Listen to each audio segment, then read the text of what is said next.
Thank you, Horror, even though I did need the extra testing. Hello, everyone. Welcome. I know some people are probably just tuning in and out of this stream, and I accept that's perfectly fine. But we're going to do some card organizing today, because I've been bad about it for a little while. But I hope everyone's having a good day. The very rare webcam stream. Technically, I guess I should probably rotate this slightly for you guys. But yeah, hope everyone's doing well today. Okay, and yeah, it looks like I need to fix up my stream screen and student screen because the colors were not correct. Yeah, hope everyone's doing well. And let me get some music for you guys real quick. And what up, Har? How's it going? Game day. Oh. Game day, guys. Give your man a high five. You know what? There you go. Oh, that's loud. And everyone's voice. Only I'm not there, just watching from afar. I can go home. But yeah, we got some organizing to do today. Because I recently picked up another new binder, Vault X, in case anybody wants to know the brands that I typically use. I'm not sponsored or anything, but I do like these guys' binders a lot. And the reason I picked this up is because I realized that my collection is organized in a way that is too messy. So we need to start condensing it into a way that actually makes sense. Also thinking about it, I did realize I forgot to bind one more binder, so I'll be right back as I grab that.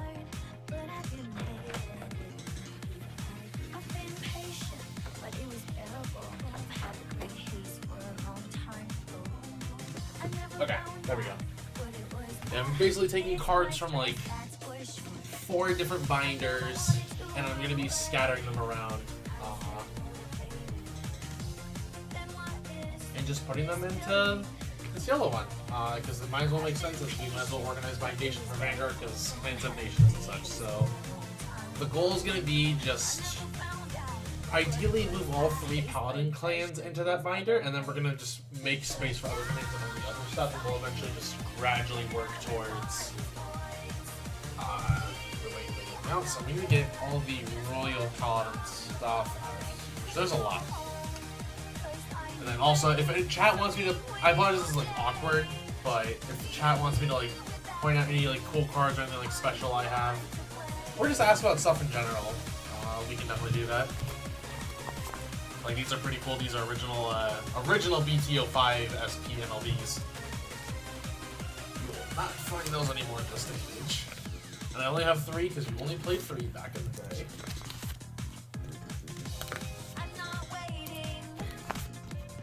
Then this binder is old. This binder is very old. This is like the first 4-pocket binder I ever picked up. And in here are only 2 clans, and it still isn't enough. So I am curious how this is gonna go.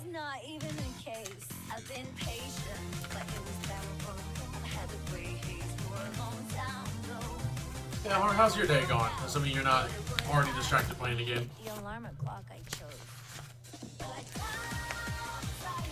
I ain't got any slots for the new Blaster Blades. Gosh darn it. 99. We have monsters. Alright, we'll have fun hunting monsters. I hope I can hear from you every so often. Nice one for Nepalobus. Hello, Rez. How's it going? Welcome. Hope you're doing well. You have not missed much.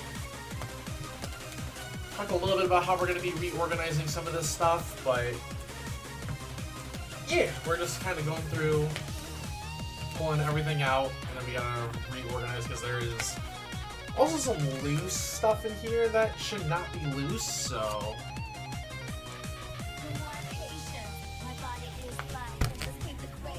you know, like, I don't even know like why this is in here. Like, I can only have a card that could actually work for this exact slot, but that is just go off to the side. Hey, how's everyone's Sunday been? Hope you guys have had a good one.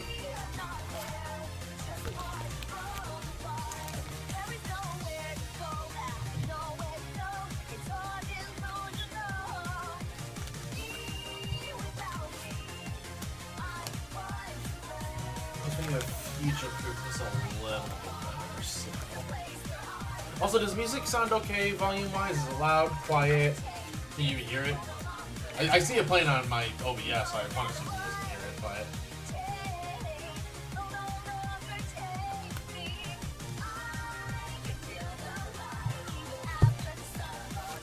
Order is probably still good, I think.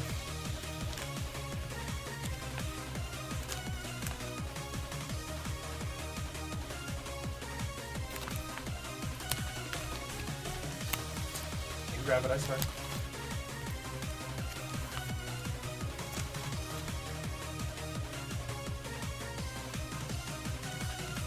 Yeah, this is gonna be a nightmare to reorganize, but we gotta do it.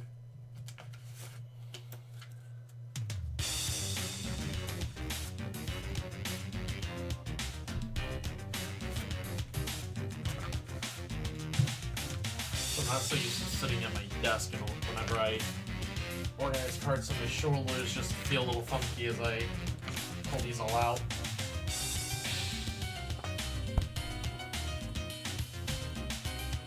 Oh, right, I forgot about my rare Lucius. Okay, we did find my foil copies of those. I'll put them in here. These. Which set are these? What were TD. Okay, so these are my actual Lumos.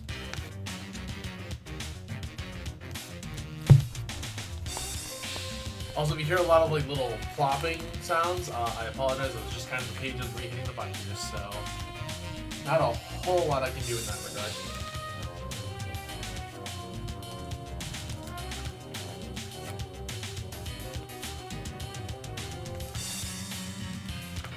Yeah, have you guys done any like organizer or anything cool lately? I want to hear what you guys are up to, if anything. Doesn't have to be card related. Maybe you've been reading a good book, saw a good movie, had some good food. I'm curious. What is this? This is a pile. We are not even quite close enough yet.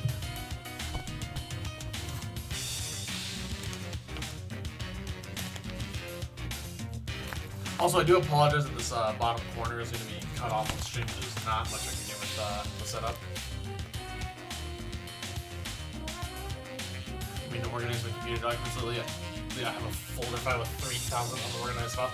Look at the downloads folder on my desktop, and I 100% feel that. I 100% feel that. Not quite that many, but I keep saying, oh, I'm going to reorganize stuff, and then I just never reorganize it.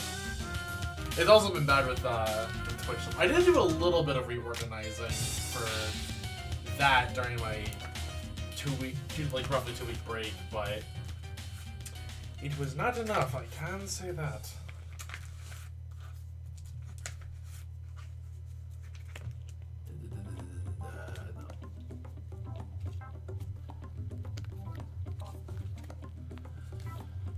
Oh, this is gonna be a pile, and we're not even done. I know it's coming up, but we still have a ways to go. Oh, never mind. We got here a page earlier than I expected. Okay.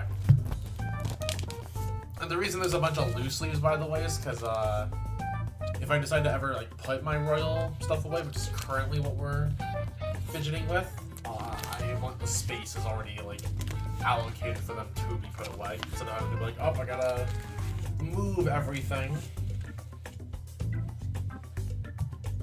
However, it does at the same time kind of lead to unnecessary space consumption, but that's just kind of how it is.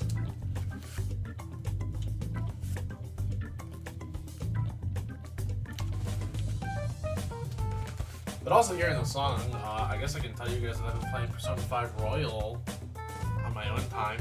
I am currently at, I guess without spoiling, I'm at the Outer Space Dungeon, and I just did all that yesterday. I played the base game for context, in case anybody wants to know, but I never played like the new Royal content or seen any of the Royal content. Even I like have vague ideas on what's gonna happen. Considering it's Persona, and like if Golden is any indication that I feel like Royal's not gonna be too far up. Dealing with a boss level, I'm looking forward to it. It's actually funny because I I wanted to actually date the new party member that you get. I mean, whatever. At this point, like, that's not... I'm gonna date Haru this run. I did Kawakami my first run, but I'm going Haru this run. I forgot how depressing it actually is. If you don't have a girlfriend when you get to the point of... oh, summer missing... no. It's fine. It's fine. No, it's not fine. It's not fine. It is all falling over. That is Amulet Pure Eagle. I want to assume these are my other amulets. Okay. I think the stack was saved. It was partially saved. These are the heals. These were not here. I know that. So I need to remove these. All my heal guardian, and all my draw crits are in the deck at the moment, but I do not have a spot for them. And this stack is getting way too big, so I need to temporarily move it over here. I'll screw it. That can just screw it. But I'm looking forward to that boss. Like, I've actually been loving the changes to the bosses, like, in this game admittedly. Like, they feel oddly refreshing. Especially after not playing 5, like, since it came out. Like, 5 is definitely my... well, let me rephrase that. Out of the ones I did actually play, 5 is my least played. Because I played 4 multiple times. I never actually sat down and played Golden, but I also don't play Golden. And then 3, I think, is great, but it's just... it struggles as a game. I think it's a great piece of media, but it struggles as a game. And so my goal is to... potentially, I don't think I'm going to realistically hit it. I wanted to try and beat Royal before Reloaded came out.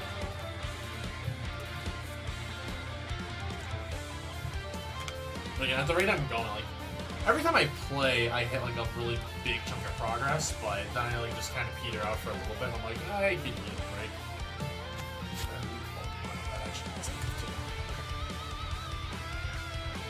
So I think that's everything Royal in this binder, because it should just be Nova Grappler after that. I don't think there's anything, because I don't really remember if I put everything. Yeah, I definitely didn't put everything Nova in here. Okay. There's lots of time. Go here. Playing Merciless. Oh boy. Define broken. Like, is it broken in your favor or broken in, like, the game's favor?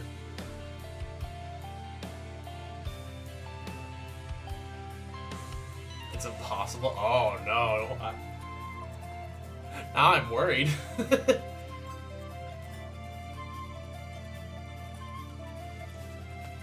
Okay, so, I don't know. I'm ready to send the calling card, so I'll find out probably the next time I play. But I need to finish up some other confidants first before I really want to do that, or at least I get far enough in some other confidants, because I know you have to get Kasumi at 5 for her quote-unquote max, even though I know she's probably going to be able to go past that. Maruki to 8 or 9, I think is what it is, and Akechi to 8 or 9. I'm close on both Maruki and Akechi. I was cut off by the game told, hey, you can't progress in their confidants past this point, so I've been just kind of waiting on that for a little bit. But okay, since the white binder is emptied out, and yes, you're going to be hearing this sound a decent bit. Why didn't you take the paper out of here? It's that type of binder. I never even took out, like, the... hey, this is new packaging stuff. Because you mentioned that I think he does. I think 9 and 10, if I remember right, are tied to story progression. Because I looked up that much, I didn't look up past it. Because to be fair, I feel like the idea of Akechi actually joining you, like, to do content made sense, so, you know. Well, joining you in some way, I should say. Also, oh my god, this mic is so new it doesn't even want to bend. Okay.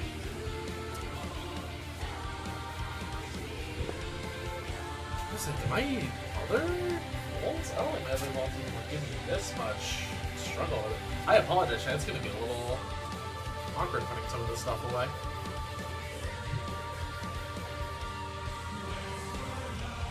Also, in case anyone's wondering why I always leave these front pages blanks, because they usually like put like something decorative here.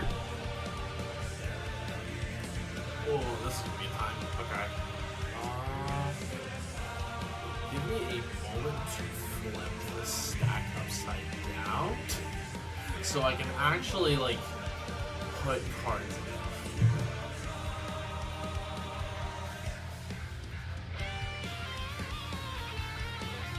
Also, I can't decide, and maybe chat should give me a suggestion. Do I keep like the collectible stuff, like the used to be playable, no longer playable stuff in here? Because I feel like I should probably put that somewhere else. It's like I don't see myself playing with these anymore, realistically. Considering this is the old version of this card, and the new version is just objectively better. Yeah, I think I actually talking to myself out of it. I think that's the play. For context, this used to be like one of the best cards in the entire game, and it was like $30 for like the higher rarity version, which is more like a sleek foil. I don't know how well my webcam's gonna. Actually shows it surprisingly well. Like this really like crisp, like but smooth foiling. Like you see like a $50 card, but like this card is so iconic it became like a $120 card. I think these need to just go somewhere. Yeah, playable cards. This reminder is a good idea. Yeah, that's probably the play. I'll figure out a spot for these, I guess. As much as I want to, like, put them somewhere else. So, in which case, I should put the actual, like, real MLB sleeves up here. Whenever I put that deck away. Oh, I need to grab my Jewel Knight stuff, too. I don't know, we can grab that after you start weighing down the binder a little bit. Mind the Psyonix.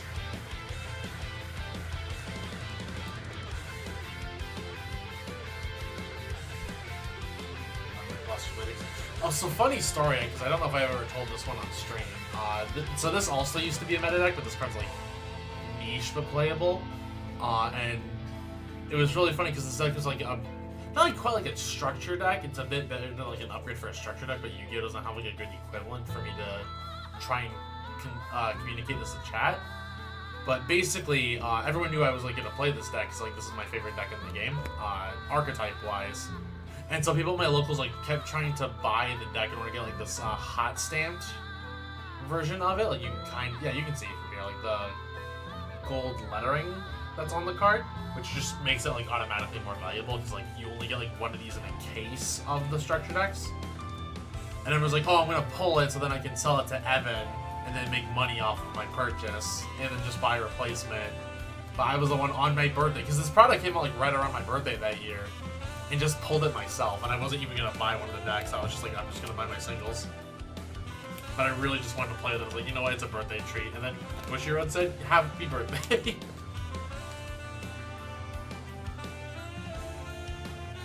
So I just thought that was like really funny.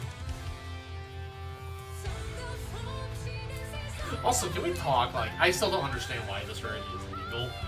Like, this is the most textured card I have ever seen. Like, I don't even know if the webcam can do it justice. Is it? Oh, it's definitely not yet. Oh, now you can kind of see it. Like, all of, like, these, like, little, like, notches and stuff on the sleeve. That's not dirt, by the way. That's just damage the card does to the sleeve for how textured it is. Like, all these, like, little specks are just what the card does to the sleeve. And these cards are legal. Like, I can tell you what this is just by rubbing my thumb on it without even looking at it.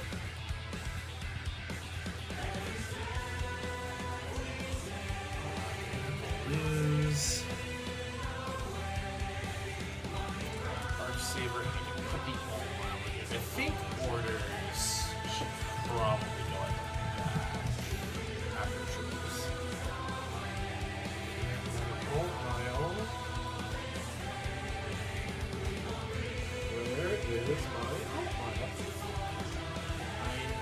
out.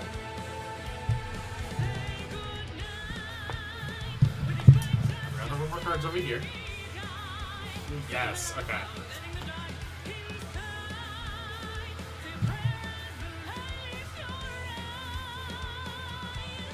There we go. That looks a lot better.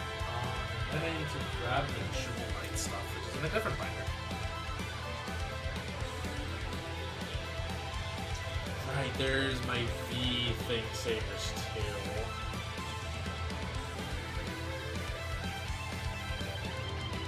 You know what, that's fine. This works out. This still works out. Jewel Knights will eat up a bit more space than I initially planned, but to be fair, we might as well just keep all the good stuff together.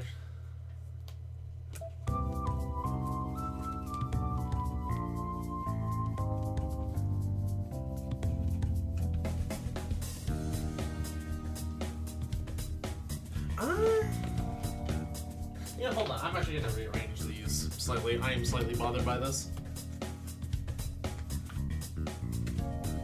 The more niche stuff, quote unquote, should probably just go like this at the bottom.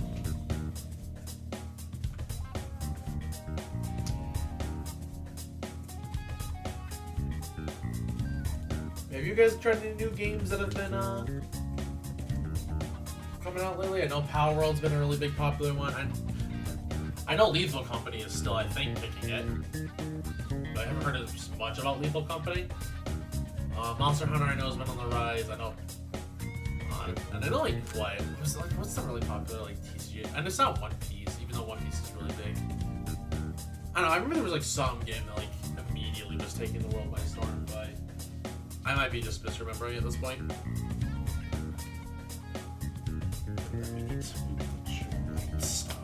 Alright, we have. You know what? Those don't need to go in here.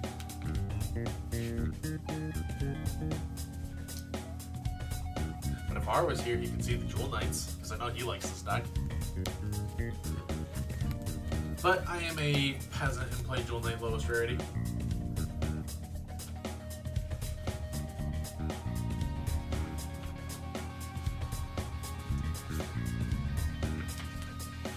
Dang, I do not remember this title screen going this hard. I guess I just never paid attention to it. Versus. Also, the webcam bumps it a lot. I apologize. It is not me intentionally doing that. I probably just need to combine the V stuff at this point. There we go. That's all my Jewel Knight bosses all on one page. Looks actually surprisingly good.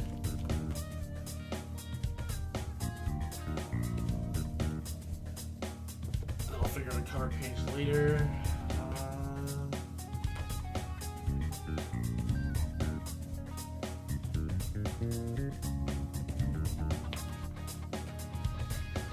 We saw the Jewel Knight stuff at the very end. Okay.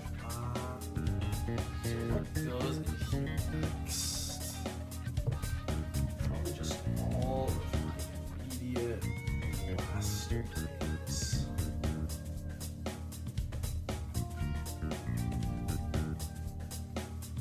I think that's the leg. Here.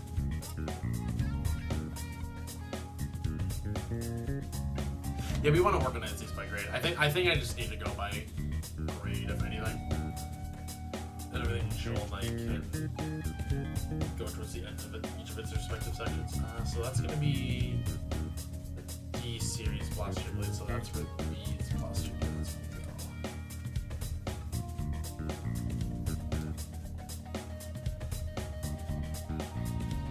Did I play 3 Blaster back in D? I don't even remember.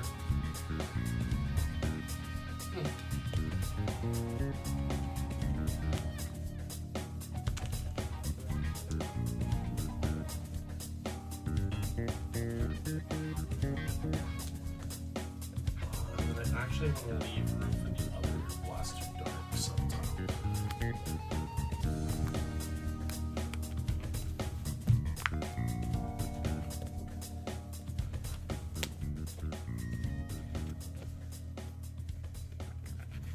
But I apologize for the scoff of this layout. I will try and figure this out for next time whenever I do this again in the future.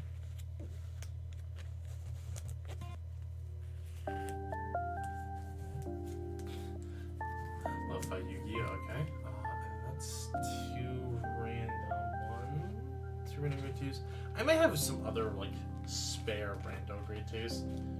Right, I should put these in here, excuse me. My Blaster Blade Seekers. Okay, why did I play this card to be? My unironic MVP was this stupid bad card for BRO. I'm actually sad that it sounds like they're getting rid of BRO for Vanguard events for a while. If not entirely. Here are my darks.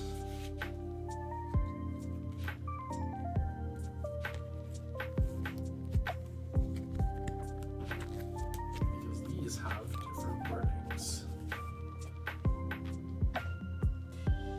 And I don't... Well, I guess I need...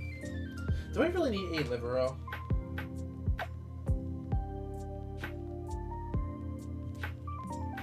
Whatever, we'll figure that out in a second. So these are not blasters.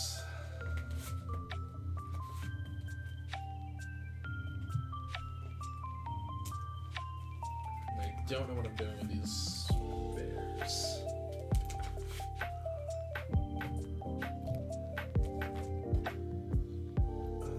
That's some of my Jewel Knight stuff. I don't think there's anything else really. Okay, I can ignore this binder here for a little bit. So regardless,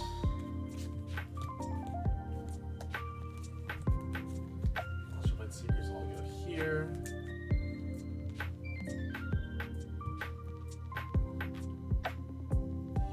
Let's fish out the actual, like, other grade 2s. So I need to just do this by grade. That's the best way to do it. So I'm like, hey, this card's a grade 2. I need it. So 3 of... Right, I remember. Nope. We need to do it by grade. Even if doing it by engine is arguably the best way, we realistically just need to do this by grade. I apologize, trying to making a stack on my lap. Twins. Oh, I don't remember. Well, no, you wouldn't even be playing Twin Sword anymore at this point, would you? Yeah, because this card's technically just been power crept. Okay. For right now, then I guess because it's not a really playable card.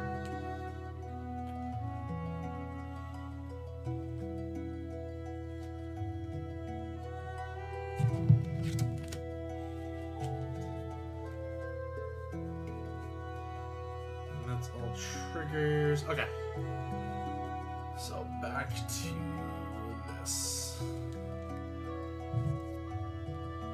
So I got 5.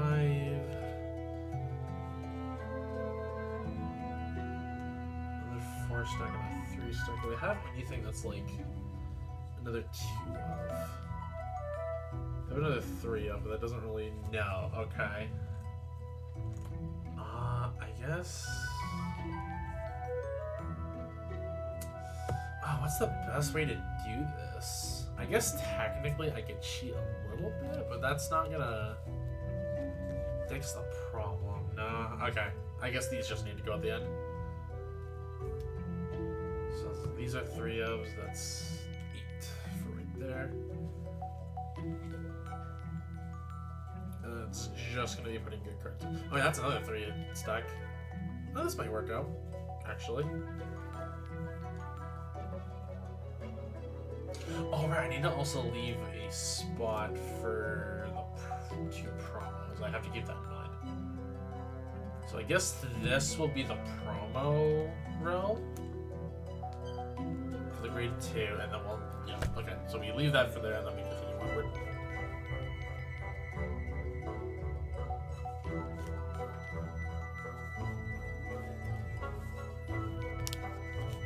guess realistically, this card kind of lost a lot of playability, so I don't really like need to keep a second playset anymore.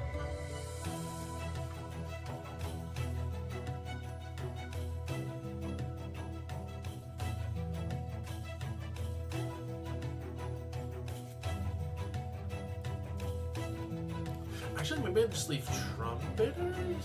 No, I mean, it's all Blaster support. You know, I guess I can do it that way. Like, well, no, we're gonna break it up because we're putting Jewel Knights at the end, so it doesn't even matter. Yeah. Okay. Just slap stuff in the binder.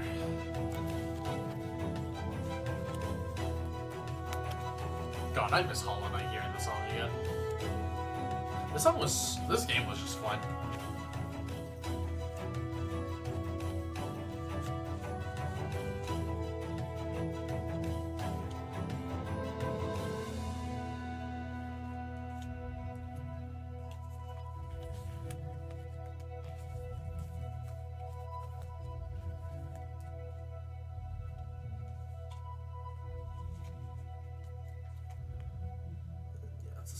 Okay.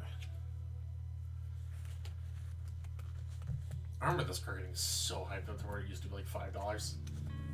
Probably not my smartest purchase. My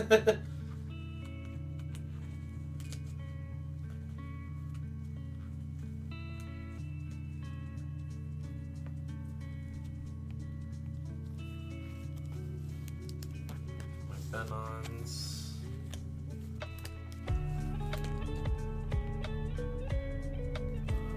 Those are spares, so I don't need these anymore. Which, for context, is the second playset of these.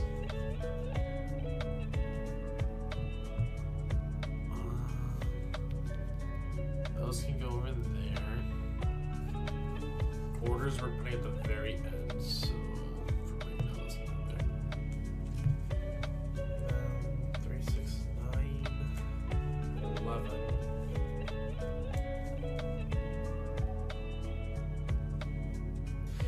Do I really need to keep, like, if it's something super hyper niche, do I keep it in here? The problem is that it's a card I play with.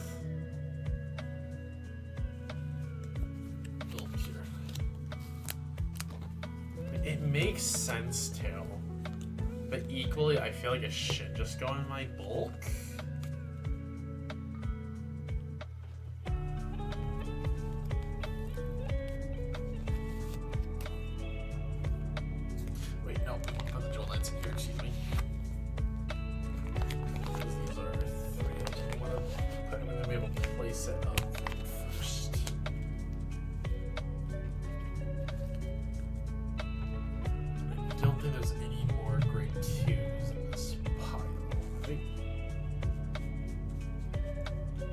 Grade 2 order, we don't care about that.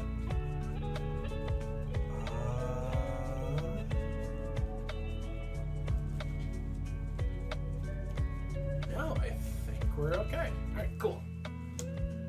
So now we slap in my Jewel Knight stuff again.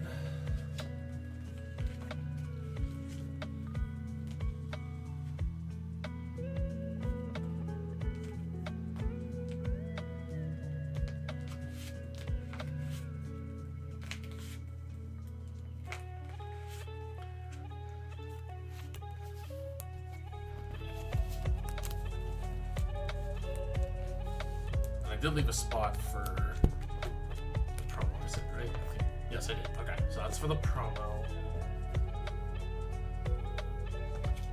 And then time for the best Jewel Knight girl, Sybil.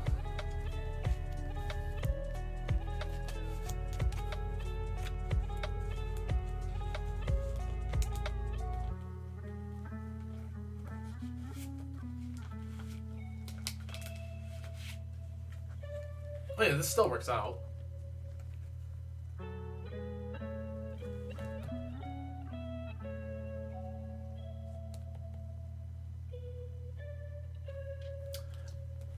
You know what, actually, I have a better idea. Even though he's a generic and I put the generics in a different spot, I think for the sake of just keeping the Jewel Knights all together,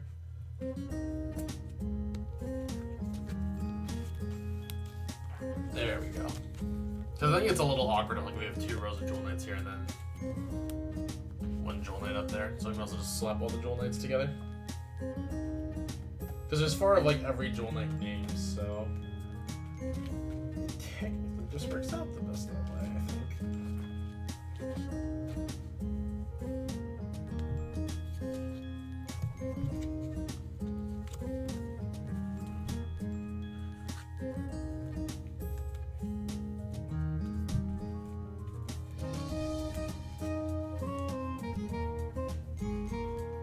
Javelins go here.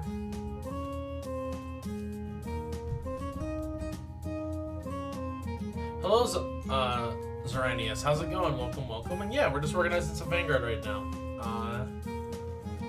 I realize my collection has been terribly sorted for a hot minute, so it's time we just reorganize it all. We're trying to move all of my Royal Paladin, Shadows, and Gold stuff into this binder, because it's scattered across a few different binders. I'm building a Vanguard next. Oh, nice! What are you building? I like hearing people's perspectives. Oh my god, we are almost halfway through. Oh, this is not gonna work the way I hoped it did. Oh no. Vermilion on D-Series, nice. Vermilion's fun. I don't think it's like the best deck, obviously, but like as long as you enjoy it, that's really what matters. Like it's a fun deck you can take to the locals. And to be fair, well, no, D-Series, never mind. I was thinking V Premium for some reason. Yeah, no, never mind. You have a decent deck in D. It's not the greatest Dragon Empire deck, but still not bad. I believe in Vermilion, especially if it ever just gets a little bit more support with that promo. Ooh, that deck cooks. Right, so we finished up that stuff. So I guess grade 1 is next. Yeah, it looks like grade 1's. Oh, there is a lot. Okay. Orders, we're moving to the end.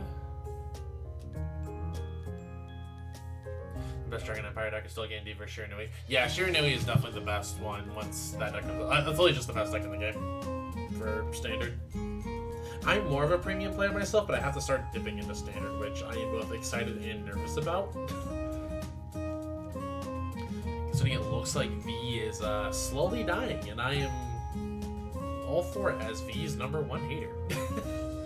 Which is super toxic to say, but I feel how I feel. And I think people can understand that.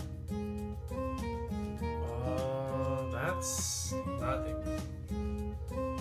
Energy is gonna be bad for D. It's not even as much as like that, because it's not like Mukro or Magen Tenbu are like that bad. Like Gears didn't break the game, Messiah definitely didn't break the game, Luard is fine, it's just a turtle deck. It's really just the fact that like Shiranui has so many grade 2s that just randomly restain themselves. So that deck just gets super aggressive for no reason. Are these my Burkle slots? I guess they're my Burkle slots. Like Chrono Trigger was dominant for long. I mean, it was a strong deck, but it wasn't like only... Like, we've never had a tier 0 in Standard. Like, there was... Because we had Chrono Jet and Ava both doing really well, right? So it's not like it was like a bad... Like, it's fine to have a best deck. Plus, there was counterplay to Chrono Jet, like, i.e., like, you just don't go up right away to grade 3.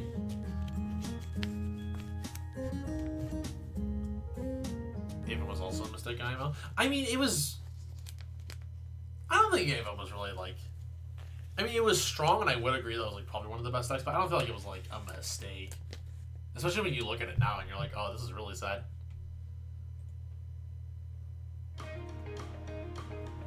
Okay, so that's Sparkles. So if we don't have a place set in here, then it needs to go off to the side temporarily. Wingle Braves we have a place set of.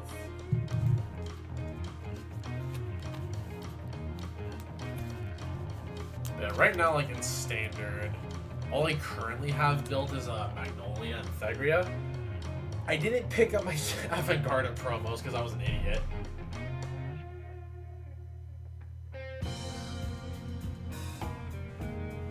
Can't be targeted by card effects, so can't target your circling it up, bind your shit. Exactly. Game was myself a Carbine eventually. They're really useful. Also, hello Luna. Welcome, welcome. Hope you're doing well. Yeah, like, I'm in a weird spot now with Standard because, like, I actually have to kind of care about that format. Like, I always wanted to play it, but, like, I never could justify it primarily on, like, a few different reasons. Also, those can come out for the fools. I don't need 8 Lucius. I really don't. We'll figure that out. But it's like... I don't know. It's weird to describe, like, my situation because, like, Chicago, for context, which is where I play for regionals and such, was always on the schedule of Standard and Premium day 1, and then V and Vice Schwartz for day 2. And so because of that, I'm obviously a Premium player, so I'm going to play Premium day 1. And then that means I don't ever get to play Standard. Meanwhile, for V era, which I think is the worst format, I've been a V hater since day 1. I hate to say it that way, but I have been. I've never liked V format. I was forced to play it all the time because I don't know how to play Vice Schwartz, and I'm not really wanting to learn, even though I need to learn because I own a deck. Sandy is super expensive for no reason. Depends on the deck, but yeah. I do think Triple Drive Booster is going to help a ton, though. Like, it's going to recirculate some cards. Hopefully, we'll see some decline, too, with, the new D series. This new CSS shit.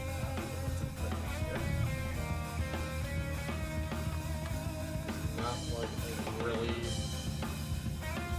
ever having Jewel Knight and MLB built at the same time anyways, so...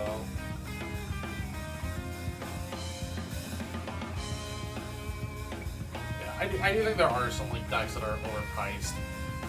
They need to really address some of the promo issues. I feel like that's a big problem with it. I don't use Lucius's anymore.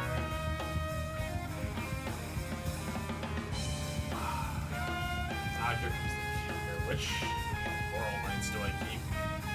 Like, even like when I was building Avant-Garde online, I realized that the Grade 2 promo spiked in price recently. She's like a $50 card now, and I'm like, I'm just gonna wait until March for the reprint. Because I now know when my BCF or my BSF is, so it's not like I have to have a deck right away. Because for context, mine is the start of June, so I will have DBTO1 as my last product I need to worry about. Token Rango will not be out by that point. I need to decide which art.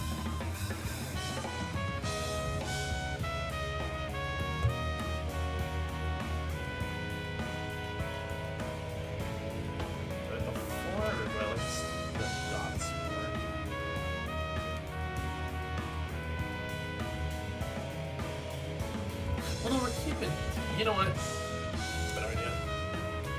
Oh, right, I need to keep a row of for grade 1s anyways for the new promo. Yeah, I forgot about that. So we can reorganize this slightly.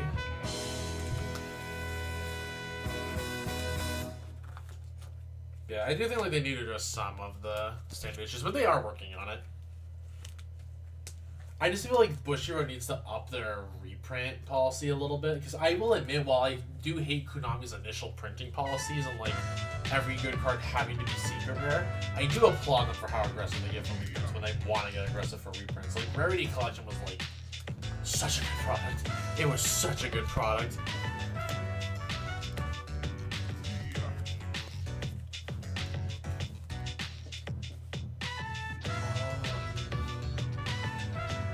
That's that.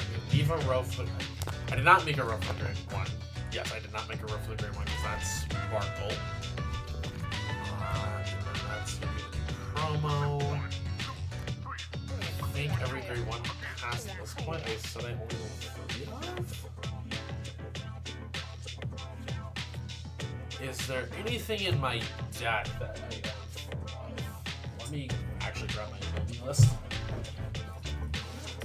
I probably should have actually done that before I got too deep into this and be like, we tried allocating enough space for everything.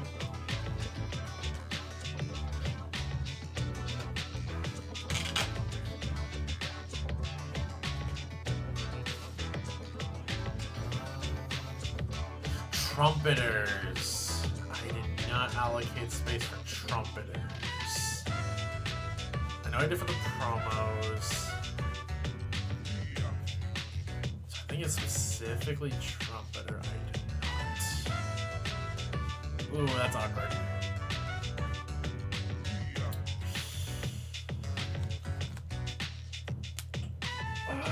It's halfway two on the spider. That is really awkward.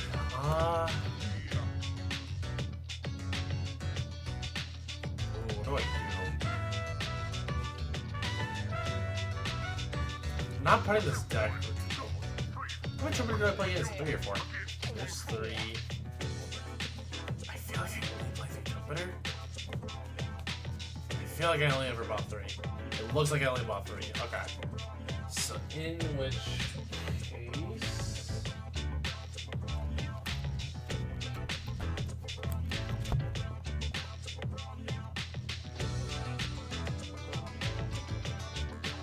how did I handle the 2s I cut off to the side?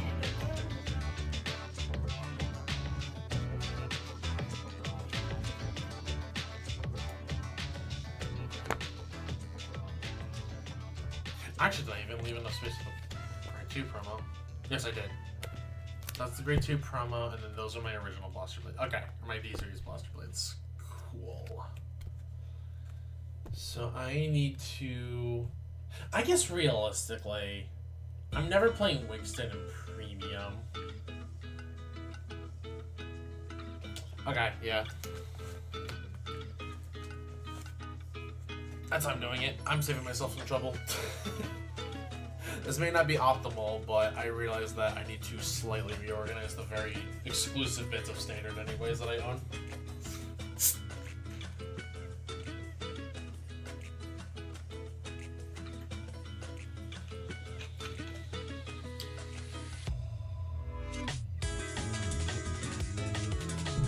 I love the boss direction for the Blade City. I mean, as a ride deck card, yeah. Otherwise, Blade is just a better card, but generally speaking, that Blaster Dark is not good. But it's a very good ride deck card. I will 100% give you that. And I think it's just funny that he's like the go-to ride deck grade 2. Oh, wait, I do have some other ones that I do want multiples of.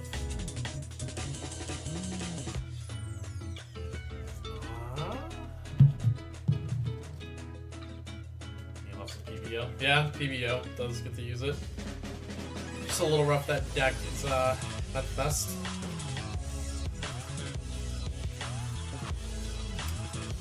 Oh, I hate the way this is all organized. This is just a jumbled mess.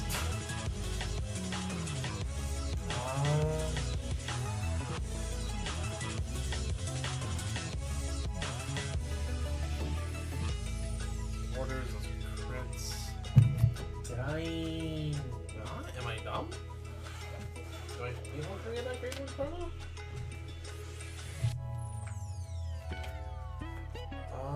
There's that OT, which I might as well move up, I guess.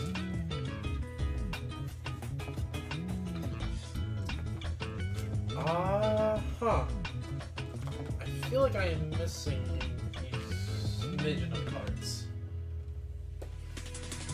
Hold on, I need to stand up just for a second to make sure I have everything. So there's those. Did I slide something under the map by mistake? Bunch of PGs. Bunch of triggers.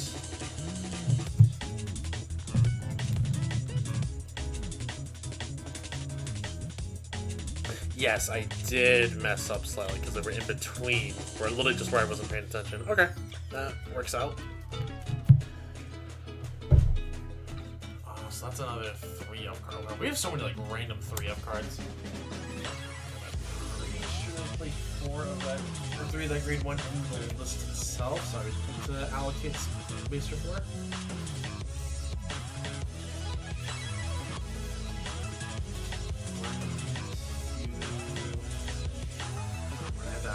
Space for tactical. Yes, I do play 3. Okay, cool.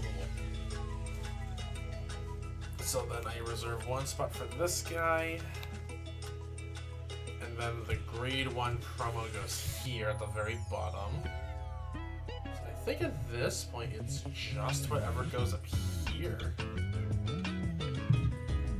Wait. Nope, I do have some more 4-ofs. And I forgot I own these 4-ofs because I keep telling myself I'm not going to play this deck anymore. That's standard only. I'm not putting the Allen in here.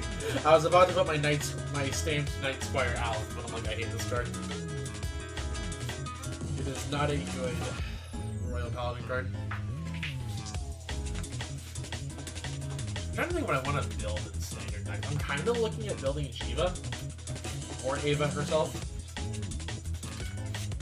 Equally, I probably should be getting ready for BSF and probably just build Shiranui. Because I think I have almost everything you're going to want for it. Just minus whatever Dragon Empire Soul Charger flavor I want to use. Because the promo isn't announced. And then Shiranui spikes like crazy.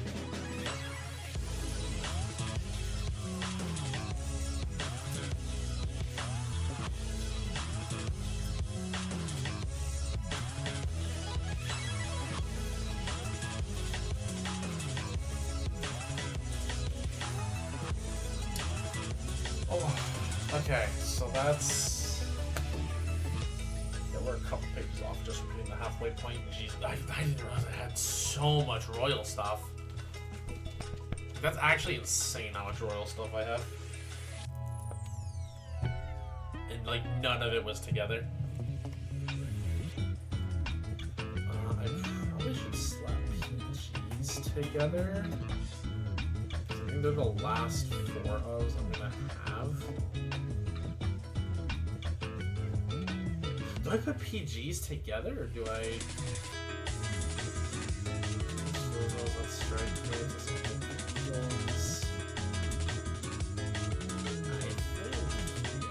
I think that's it. I think I just need to put my PGs here and then start going to the 3-O's after that point. Actually, did I do something consistent? That's one thing I need to, like, also be good about is consistency. Okay, so Dark I put it as the first one, and everything after that. So that's for the trumpeters, so I don't worry about that. Yes, it looks like I do first is the one that's days, and then everything past that is the one that goes.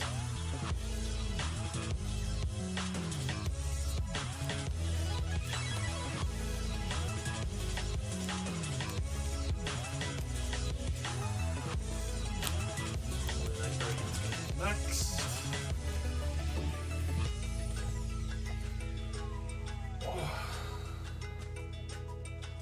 Just check Twitter real quick.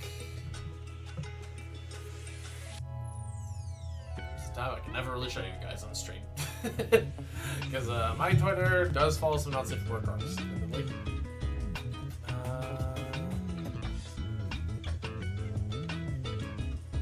So 3-O's next. So 3, that's... I don't know what goes in here.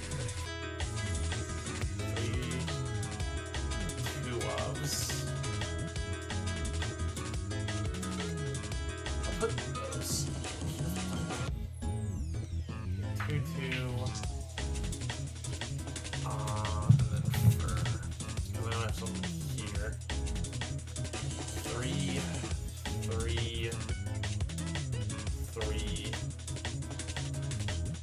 2, 2, 1, 1.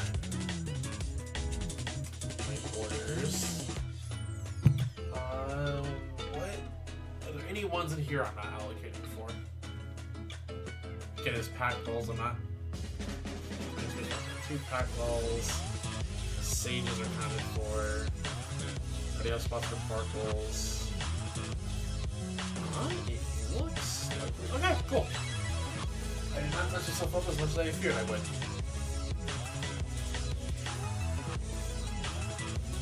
So it's just 8 million different grade ones I gotta figure out. Then I did make a spot for Yes, that is that spot. And then, yeah, okay, cool.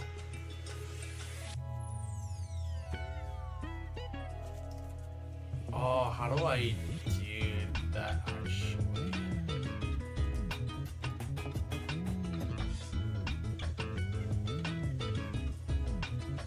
I'm sure in time there'll be another grade 1 that will go in there. So you know what I am. Well, I guess technically Sentinels are probably just something I should keep together. I think that's. Oh, no, I'm gonna have a random Sentinel that's just not in here. That's just. I'm just gonna have one Sentinel that doesn't belong.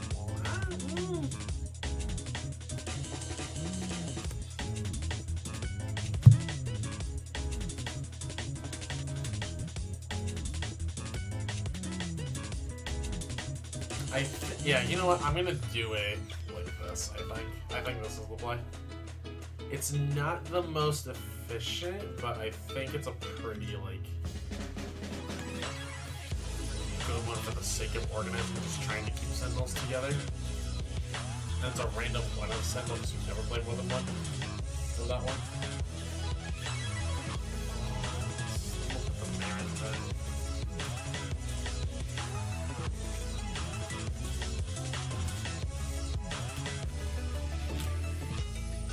Yeah, if you guys are going to a BCS or BSF, what are you planning to play?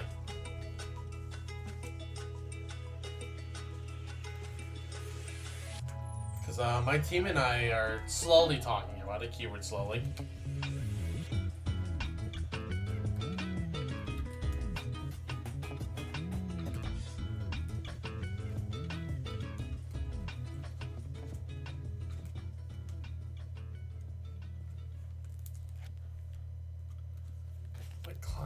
I remember when Cloud Knight was not even like an expensive promo, just a hard to get promo.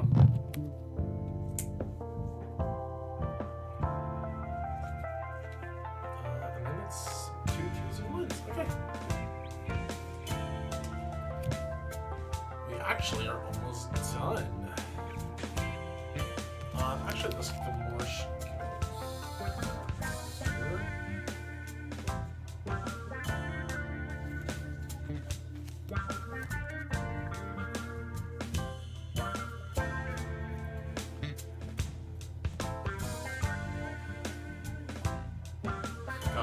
crafting together is a pain, especially from Final Fantasy anyway. Oh, are you playing Final Fantasy 14 or something else? I don't know, I just did Tribal Quest, and that was pretty easy for me to get stuff level 14. Okay. Yeah, I just did like, assuming you're talking about like really low levels, I just did Ixal, and that was about like it for my like 1 to 50 grand, and then I just kept doing tribes after that. There's probably even like better ways to do it with stuff like Firmament and all that. I think that's probably this. Level 50 for Gather? 50 for Gather. You could just Firmament for crafters. Yeah, 50. I guess for Firmament that makes sense. Aside from fishing, I would not do fishing in Firmament, just do ocean fishing. It's very fast. Ooh, looking cool, Joker. You sure it's cost and armor to light? With Miner, you can get a bunch, so I really wouldn't even like worry about it in that regard.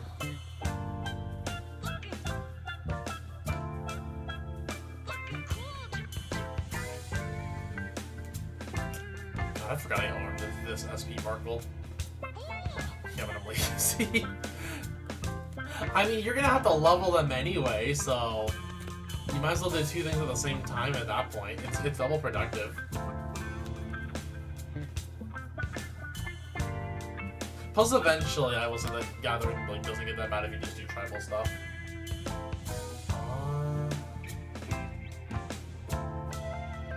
I mean, overfishing is fine, yeah. I had to catch my next boat at 3 a.m. today. I'm looking forward to that. Not really. I mean, Barkle's not unplayable, I guess. It's just not great.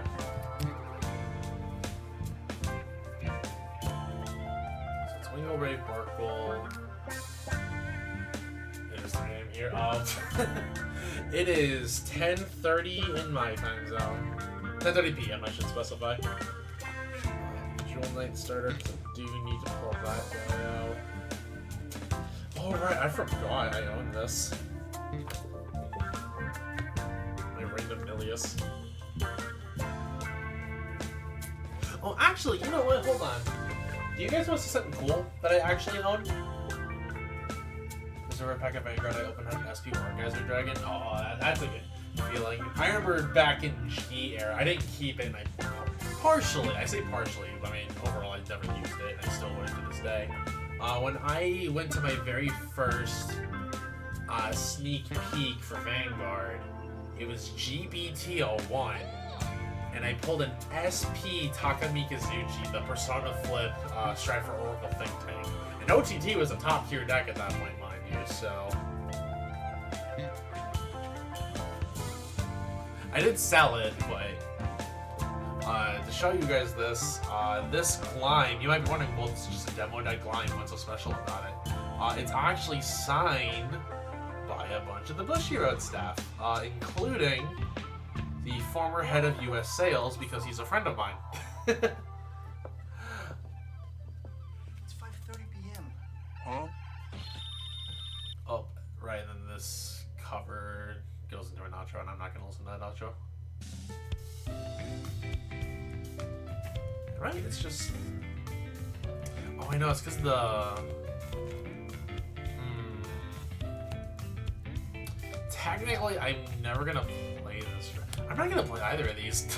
That's kind of my problem, right? Like... Because all I really need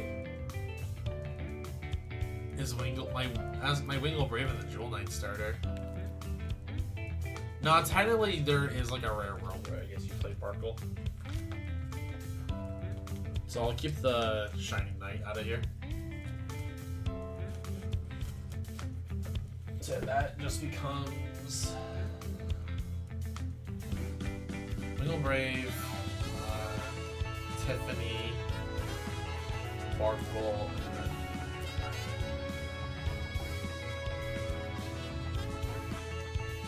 Shadow Paladin was a sick clan. We'll hopefully get to put some of it away in here, but I do own like Luard myself, premium Luard. I did not allocate the space for the pack pulls. As I said, I need to allocate space for pack pulls. Okay, we can fix this. It's just 2 pack already? That's all that's in here?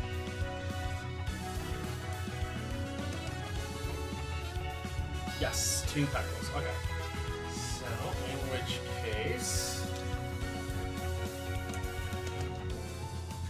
technically speaking, these are like the worst ones. Because we get 2 Packable, Wingull Brave, and then Tiffany. How do we do this with triggers, right?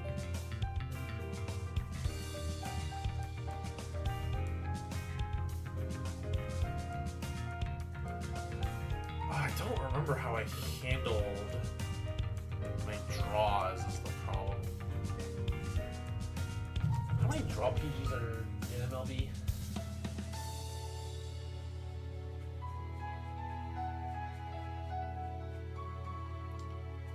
So I have 1 promo here. I think I played 2? Do I only play the 1? Right, I do play 3 different PGs, don't I? Or 4 different PGs. Because it's the 1 Palladium. Forgive me, I'm trying to make sure I stay organized this time. The 1 Assault, 1 Elementaria, 1 Yen? Yes, I do play 4 different PGs. Okay, so in which case... So I have 1 in MLB.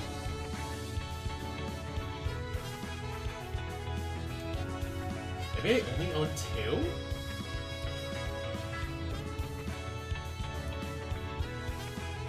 Do we actually only own 2 of this print of Assault? Because if I do, that's funny. It makes it so awkward and bad.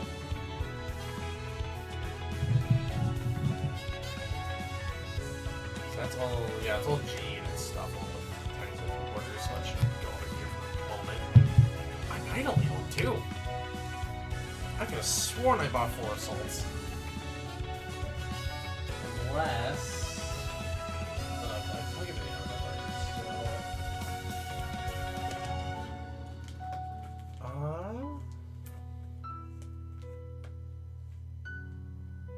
oh no, I have another 3 of grade 1.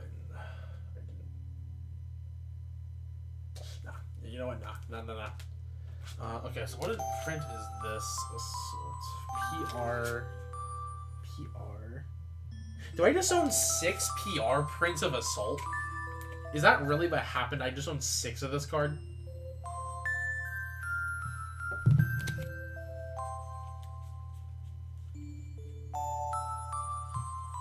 Are these the same number? Is that? Yes. That's okay. That answers my question. So,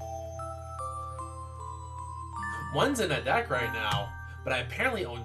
Well, I should put these over here so you guys can actually see them. I apparently own 6 of these. I guess I just bought 4 for Jewel Knight V and then 2 for Premium. That's all I can think of. I don't think I'm ever going to really... I'm built, like, organizing this with that mindset, so... that I'm never going to just, like, rebuild that deck in specific. Yeah, I think that's the play. Because I can't even have both built at the same time anyways, because I'm not buying Heal Guardians. So I technically need to get rid of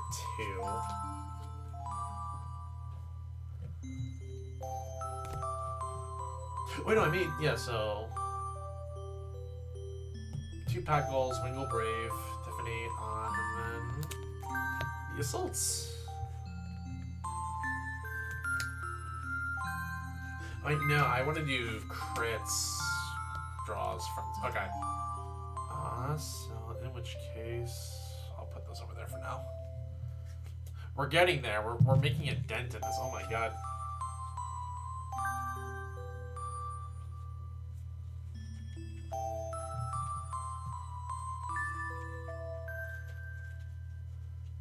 So now that we have the start, is there anything else in any other stack that needs to go in here before I finish this up?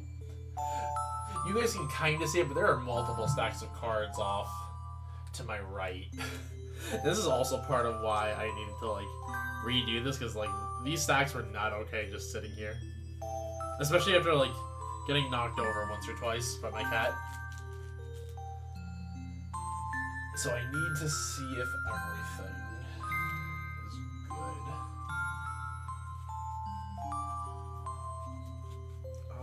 also, I apologize if I'm doing some of this off camera. This is just me quickly going through it to make sure. And that's all Kagero. I don't think there's anything Royal Paladin in this big stack. I'm pretty sure if I'm right, this is like just a million different clans. But none of them are Royals.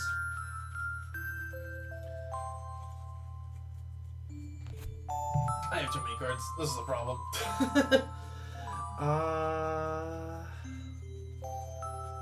No, okay, nothing royal in here. Good. Let me check my other boxes real fast just to make absolutely sure, because I do not want to have to worry about this in the future. At least on this, in terms of this clan. If I gotta worry about it for other clans and whatever, but royals are like the clan that I do not want to care about. Random sleeve. Some Terriermons. This is looking like a bunch of Brant Gate stuff. Okay, nothing in that box. Also, because we were talking about Persona 5 earlier, I actually do have one of these Joker P5 deck boxes.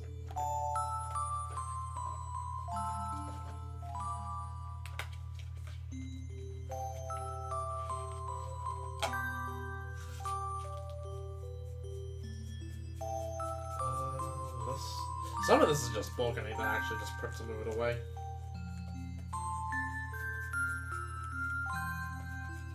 Actually, well, a lot of this is just bulk. If I know the thing, yeah.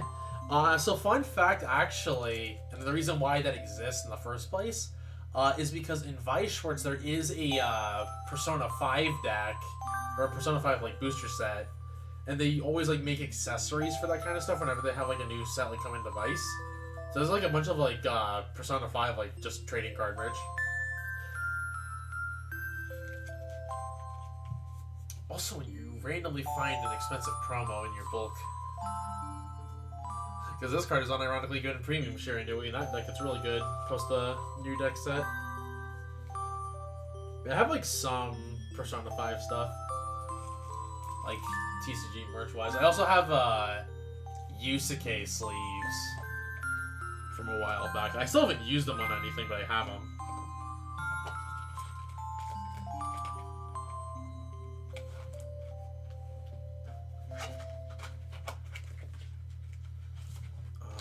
Is this just all Nova stuff? Don't tell me this is all Nova stuff. You know, I meant to remove this one from my playlist because apparently the song actually does get copyright struck, but oh well, it's fine. YouTube is like a little nice about it.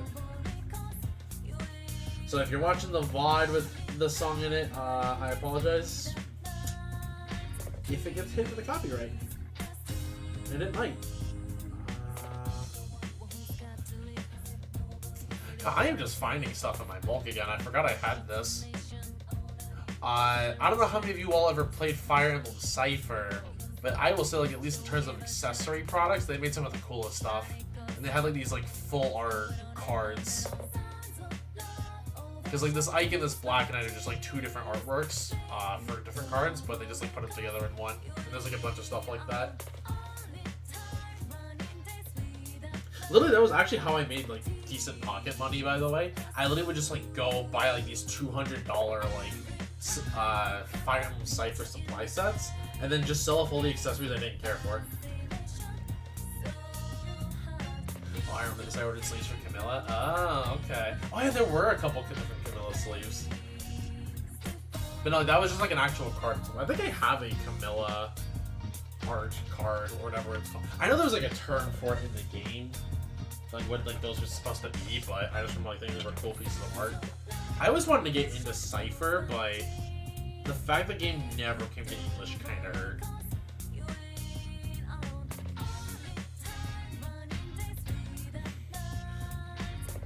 I found this, chat. My Korean hot stamped MLB. Favorite trading card probably ever.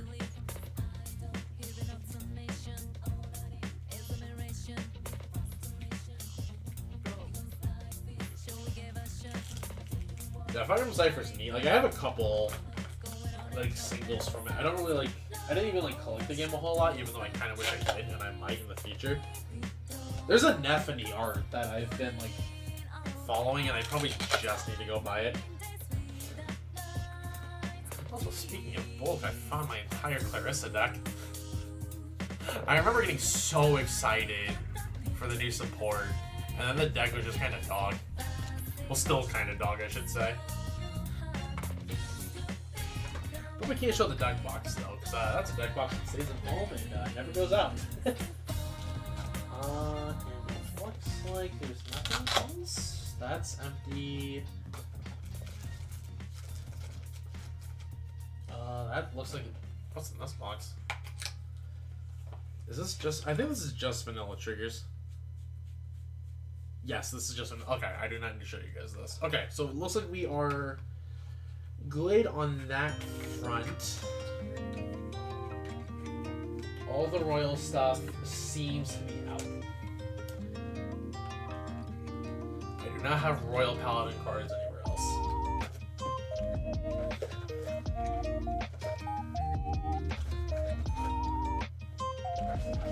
Actually, you know what? Hold on. Let me show you guys my Fire Emblem Cypher, my very little Fire Emblem Cypher stuff. Give me 1 second, chat.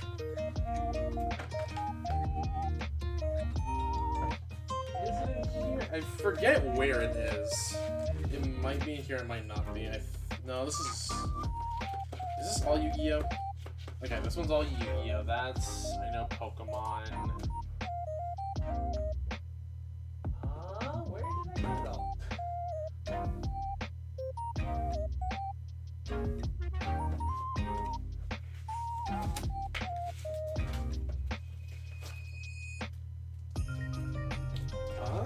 I may not know where that stuff is, actually. Oh my god. That's all Yu-Gi-Oh! Too.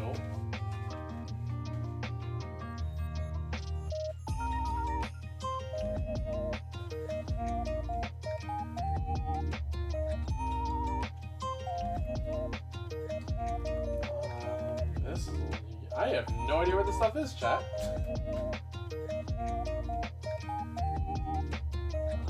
This box, maybe? Probably not. But maybe? I can help.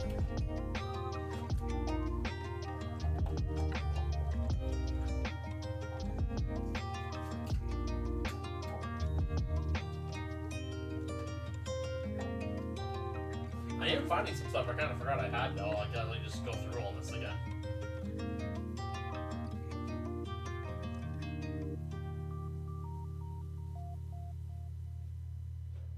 Also, chat, look what I found.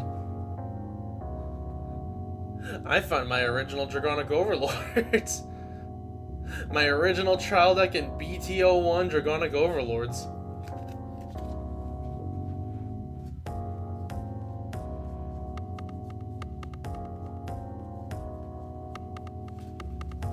So it's not there. I hope I didn't just lose them. They're probably somewhere.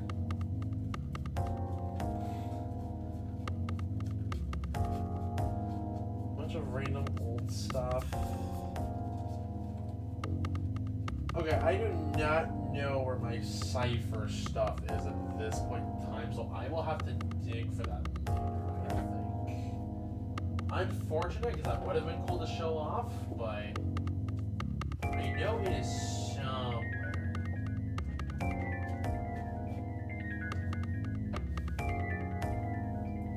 Because I know I've been like reorganizing stuff lately. Oh, these dragons old. Oh yeah, no, they are super old. Like those are the OG BTO ones. Well, OG BTO1 and OG TD. Actually, I might know where they are, but I think that if they are where I think they are, then that's way too inconvenient to get. If I remember next time, whenever we do one of these streams, I will show you the Fire Emblem Cypher stuff, though.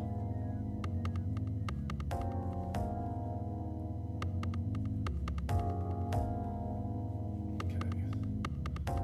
So I need to leave Ace Leaf for Assault.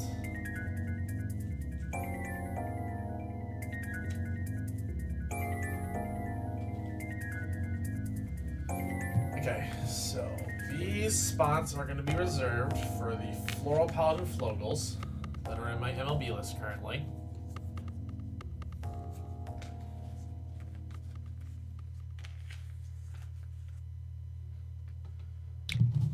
I've been like randomly getting to like some retro collection-y stuff lately, just because it's been kind of fun.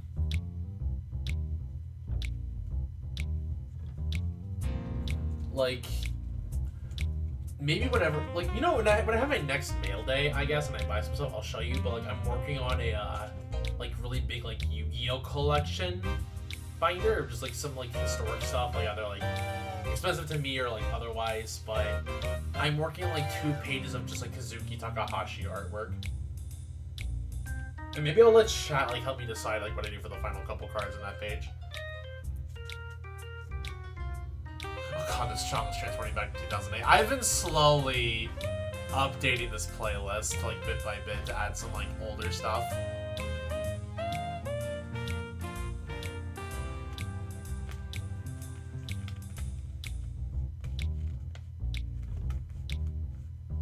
Transporting back. No, I knew what you meant. Actually, I should put the balances here. So this is a problem I've always had whenever it came to like organizing these by crits, specifically crits, and I don't know why specifically crits. Because there's like a million different crits in this game. Like, I feel like putting like the weaker, like, but more archetypal ones up front makes the most sense. But then there's like the generic ones. And I'm like, how do I organize these? into a way that makes sense. Which, for context, doesn't know, like, there's some blank sleeves. This is this, but slightly worse, but it's more generic. This is better than this, and while slightly less generic, technically a better card. And then these are just, like, the best one. I probably should just put these up front. Did I put Arcade? Well... Alright, I need to put reserve room for Crit Sentinels, too. I keep saying I'm gonna buy Crit Sentinels. I think Crit Sentinels are the ones that should go up in the back most. You know, I'm making a notepad to myself real quick.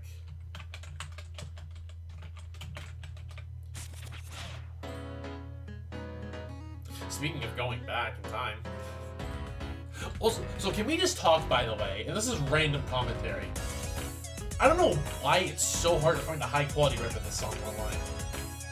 Like, I will like look for an hour just to find a high quality version of this song to put in the playlist. Like, I was actually going insane.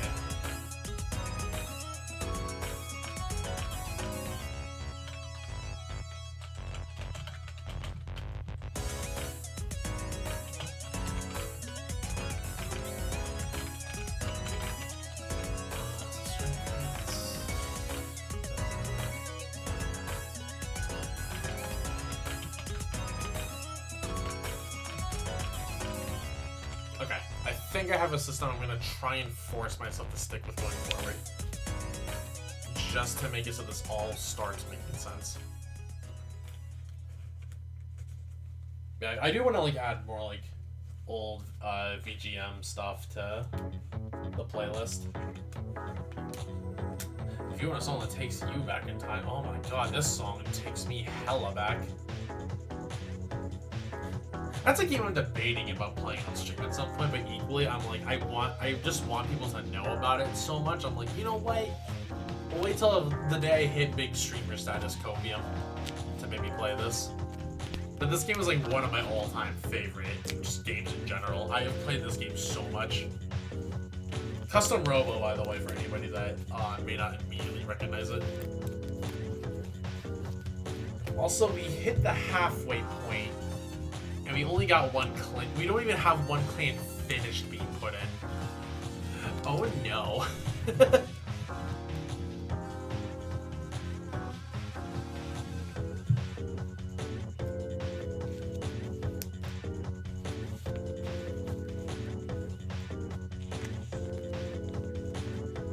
Okay, so we have to drop here. Nope. Nope. Nope. I did not do the thing I said I was gonna do. I need to leave a spot. Yep, I need to leave a spot.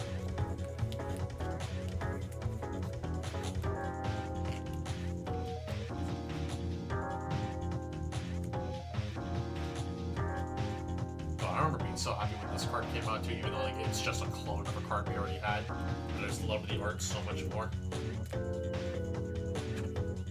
Which I don't know why that's a thing with me, but I like a lot of like the weird niche stuff in like trading card games.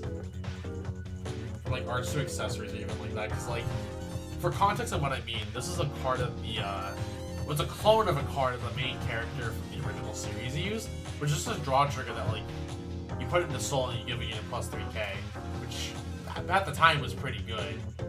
But then I was like, oh wait, we got new art. Even though we had a foil of that card, and I had a playset of the foil, and I was like, nah, I want the new art. It's the same in everything but name. So you typically can play both, but I was like, nah, I like this one more. And you would never play both.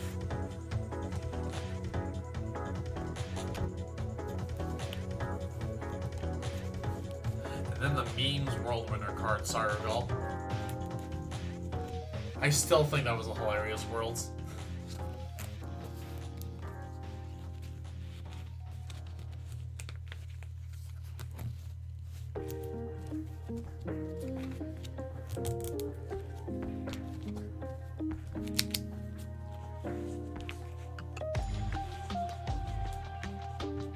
Oh. Oh, wait. You're never running these up. Yeah, you're never running these up, baby. Okay. And now for the G-Zone stuff.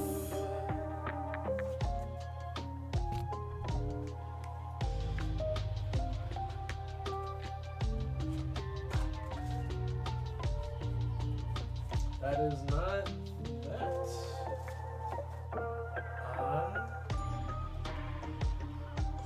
This I just need to make sure I save enough spots for it. Okay.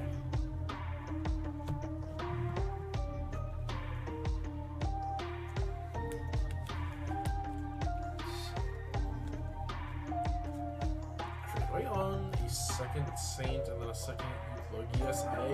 I own the second Saint, but I don't own the second of this. I actually should pick up a second. I guess I only ever bought one.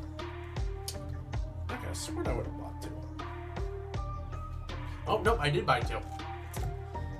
It just wasn't sorted correctly. Okay.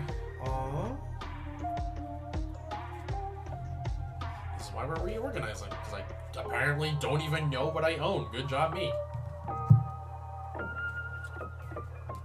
I've had a couple moments tonight where I'm like, oh, I need to go buy this, apparently, and just had more than I thought I did.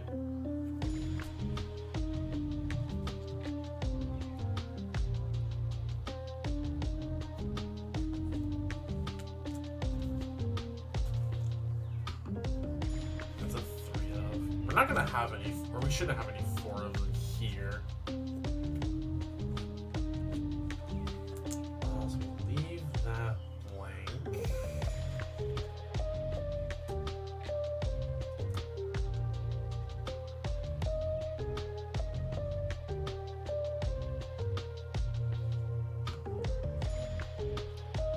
My second one of those. Did I put the 3?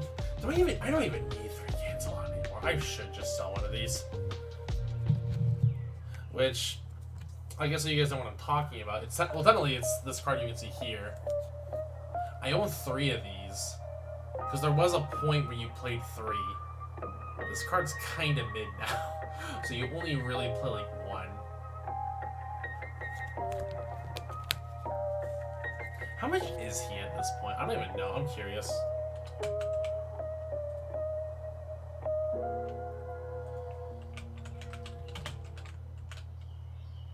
SGR Gancelot Peace Saver. Oh my. Okay. Okay, I feel a little better. I was like, there's no way this card. Oh, wait, no, this card doesn't this card have a second foil print? Or a second, like, stamped print? Yeah, it has the full art with the clan symbol. That's right. That makes so much more. Yeah, this card's had a couple. Never mind. This makes a lot more sense. I guess it's not even worth really moving at this point. Okay. If it's that cheap, then yeah, we might as well just keep it.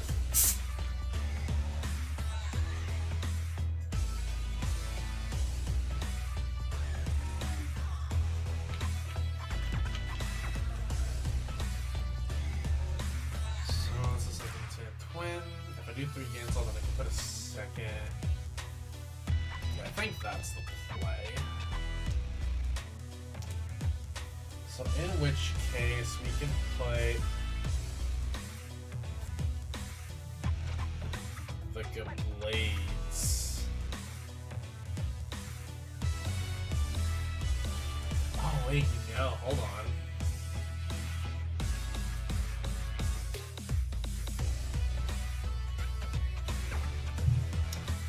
I forgot there's only one more card I do own 3 of.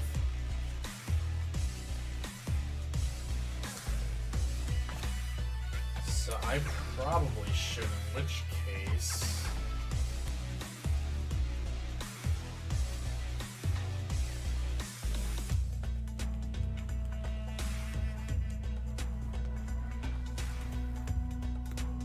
do this a little bit better for myself.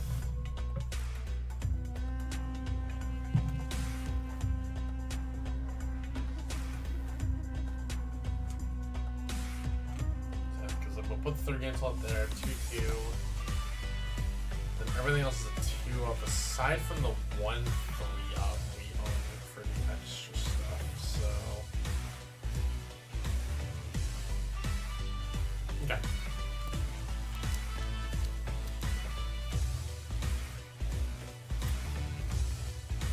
It's okay, chat. We are seeing the end at least for this one in particular.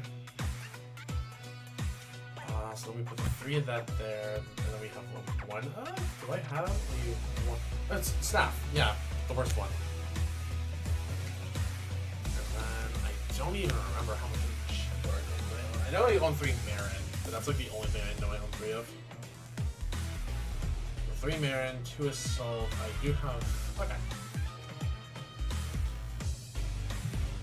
Which, for context on the card that I own 3 of, probably the best card in this entire clan, realistically. No. I did not make enough space. Nope.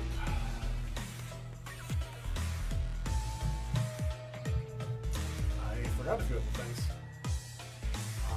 I mean, 2 Alfred, 2 Royal. Okay, never mind. We just leave this row blank and then we push it up here. And then we get the exact same result. Okay. Well, that's not going to be enough. That is definitely not going to be enough for a second clan.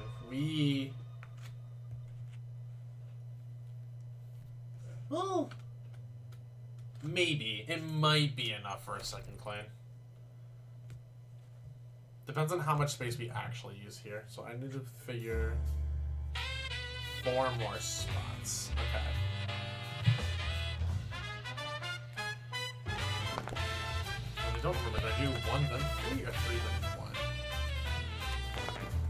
1 then 3. Okay. Well, in this case, you mean a 3 then 1. So.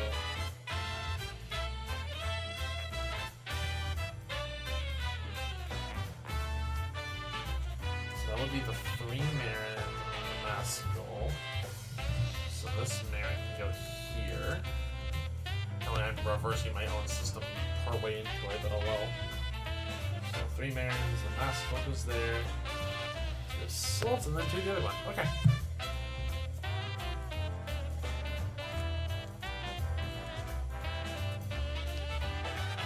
Oh, we have orders. I forgot we have orders, chat. We literally have 6 more cards that we did not technically allocate space for. Oh, I feel so bad. You know what? We need to technically reserve space anyways for the future. In case they release, like, just some extra stuff later this year. So you know what? This is fine. It sucks that we're totally wasting an entire page like this, but it's for the betterment that we do it this way.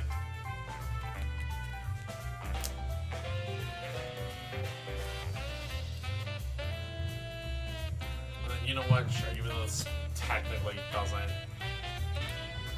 do anything.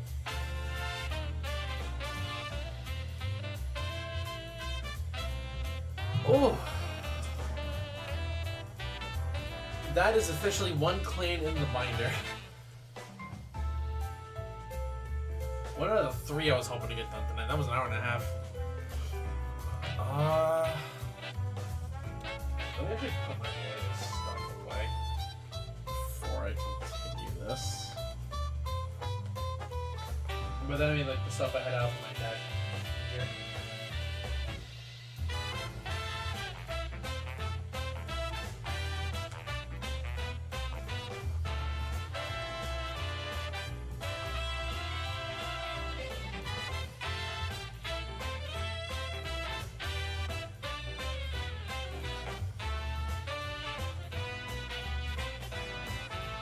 That's 11. Okay.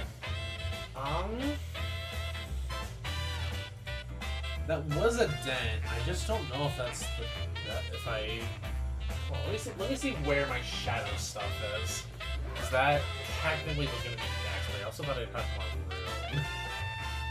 I really thought I was going to have a lot more room. I think Shadow Paladin's in here.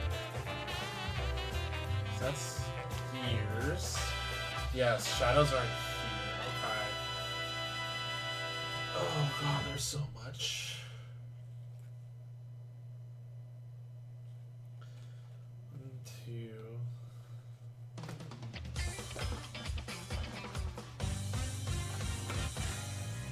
Oh, that's a lot. That's a lot more than I thought there was going to be, and I need to save space too. Well, hold on. 0,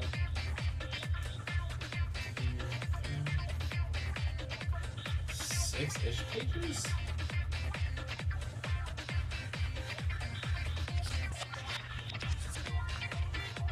I think we can make this work. I think, unironically, we can make this work.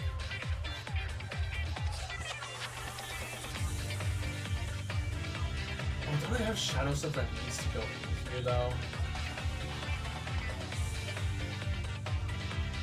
Oh, right, I wanted to slightly put together shadow witches. I feel like I gotta try, right? Because I don't want an entire binder that's just Royal Paladin.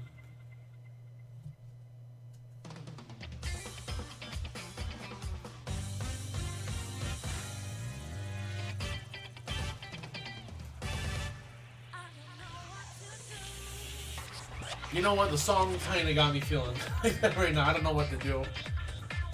I'll give it a couple balls with the words of the song. I think they'll play.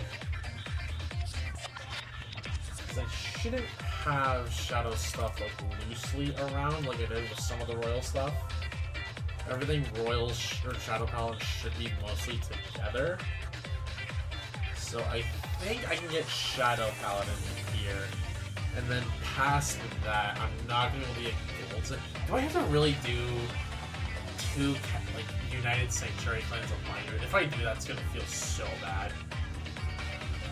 But I don't see it getting better in that regard. You know what? The more I keep saying I don't know what to do, the more I'm just not getting anything done.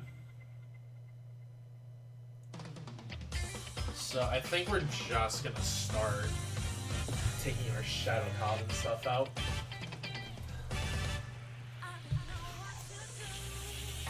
We don't have as much Shadow stuff as we do Royal stuff, so this should all fit in here. But obviously, if you couldn't tell, Luerto's my man. I am excited for this deck to come out in Standard. I don't know if I'm gonna play it, but I'm definitely excited for it.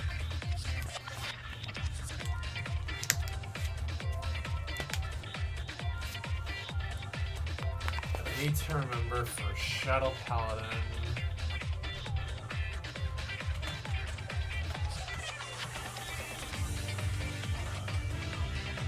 Excuse me, I'm making notes for my self-organization.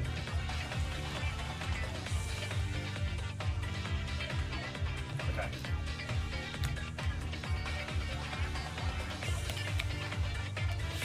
Oh, I'm gonna try the binder now.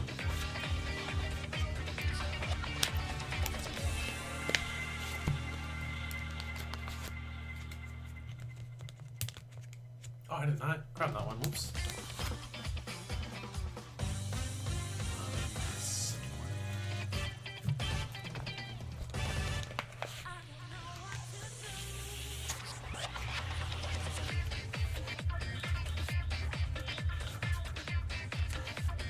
Actually, you know what, chat?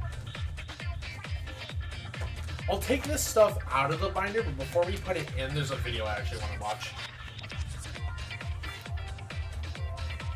Card binder ASMR. Hello, Aki. Welcome, welcome. You missed like an hour and a half of card binder ASMR.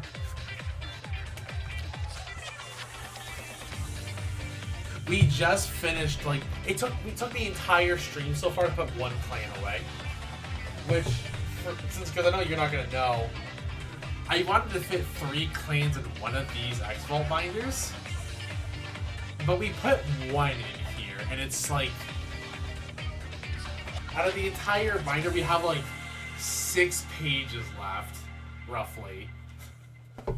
Everything else is one clan. This is like a 360 card binder. That was like fancy. Oh, they're really nice. Like, I absolutely adore these binders. I'm not sponsored again, but X-Vault, in my opinion, is such like a good company to buy binders from. And they have them in a bunch of different colors. I got yellow because, for people who don't know Vanguard as well, yeah, like right around, like you can see the yellow. You don't have to read it, but you can tell that it's yellow. Clans are categorized by colors because there's like lore like where they all belong to different nations and such. And like there's 6 yellow clans in this game, and I unfortunately like every yellow clan to at least some extent.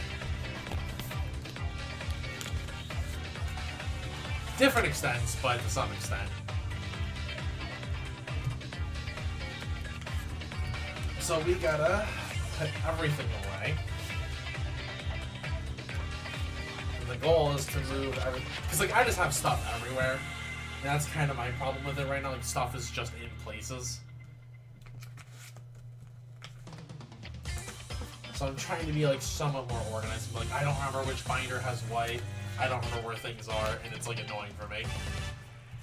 So we'll occasionally, as I can buy these binders, just, like, do little streams like this where it's just me like reorganizing, maybe react to some content. But there is like a video that I do. I feel like I've been saving for a kind of stream like this, or like just discussion-y sort of stuff. Let's get off my shoulders. I'm not used to doing this sitting down in my chair, like I said.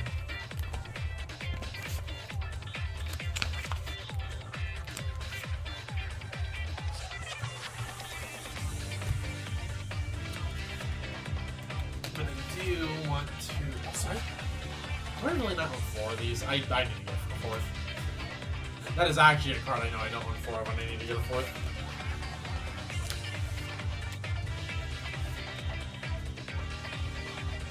I think you can get like these binders for like 30-ish on Amazon roughly is what they go for. They're not too expensive.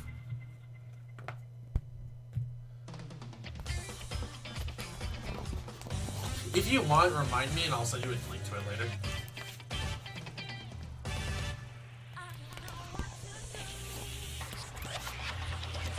Actually, you know what? Hold on. I'll just plug it in chat.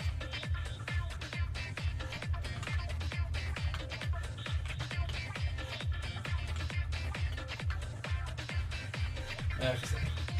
No. I want to have this fault there. Give me 1 second. Yeah, I can plug it real quick. Again, I'm not sponsored or anything, but I think these binders are sick. You know, like they literally have them for like $30 right now, and it comes in, at least from this brand, it comes in black, blue, green, red, teal. Apparently there's an XL black. I'm not sure what's in there. I didn't even know they made an XL.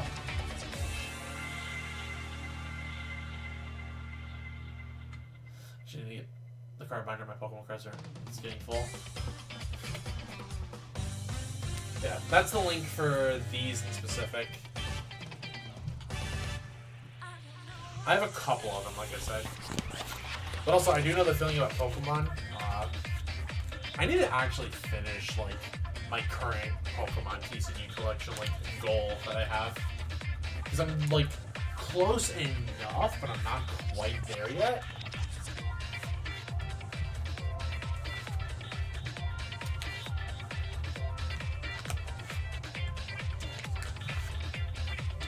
Actually, you know what? Here, after we'll react to the video that I want to watch, which I think will be interesting for some of you guys.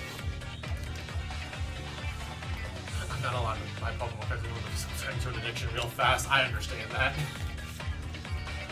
It's funny because I was just watching like a video earlier today, or earlier this week, kind of like last week, I guess. It's Sunday now. That was like how to not feed your card collecting goblin, but still be happy with it. Which I think is also hilarious now, and just like, describe it as a goblin. I'm like, yeah, you're not wrong.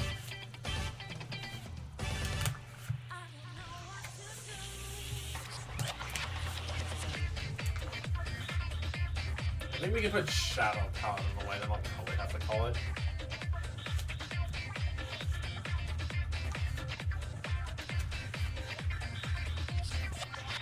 No, Mr. Goes up to 20 plus years, and that's fine by me. Okay, that's fair.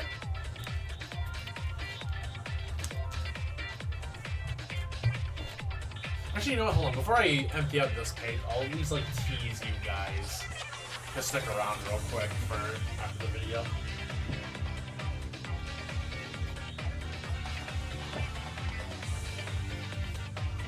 And keep in mind, this isn't like the cleanest, but it's the best I'm gonna be able to do. There's technically some other goals in here, i.e., seems like I get a good page.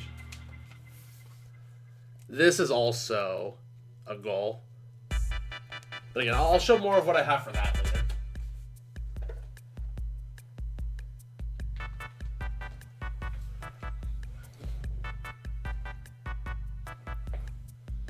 I've only bought 2 boxes of One Piece so far, which is amazing compared to the last set. See, I just don't buy product.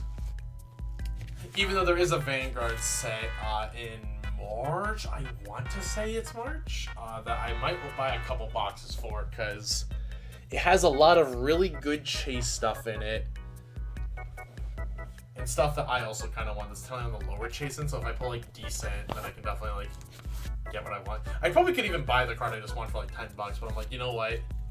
The set's really cool, and I want to support like that style of set in specific, so I might just buy some for my locals. Support your local game store, by the way.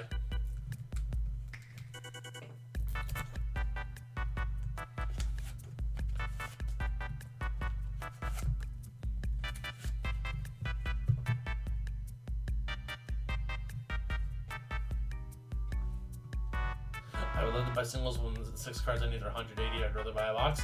See, my counterpoint to that equally is like, how much does a box go for? Because I get wanting to gamble, but if your box is stinky and you don't make the value back, or depending on how much boxes cost, it's like for the same prices you could have just gotten what you needed. I get mine only for so.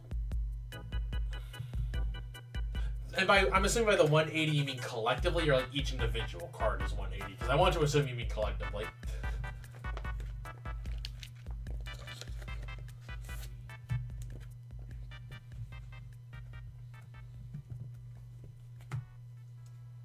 God, this is a fat stack. YouTube. God, how have you all survived, by the way, with all the ad garbage that Google's been doing? Because it's been annoying the hell out of me. I don't think there's anything else Shadow Paladin back here.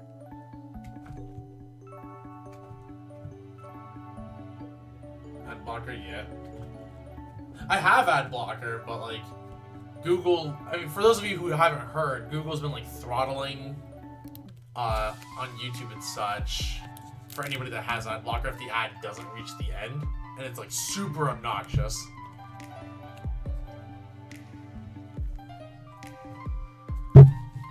Okay, so that's yeah, collectively. Yeah, okay, so like, if you mean collectively, then yeah, it's definitely better like just to like save the money that you would be spending on boxes just with the singles at that point. Because like if you're getting like a box for like, we'll say like $5 tax just for the sake of argument, you're spending $200 on 2 boxes, and you could have had all 6 for $180. Yo, Vanguard, yeah. Hello, Karu. Welcome, welcome. Yeah, we're doing some organizing today. And by organizing, I mean a lot of organizing. We finished putting away a bunch of Royal Paladin stuff, and now we gotta put away Shadow Paladin stuff. There's a lot of Shadow Paladin stuff I own. I have a problem. We're gonna be doing these streams every so often, but yeah, Akaru, how's it going? Welcome, welcome. Hope you're doing well.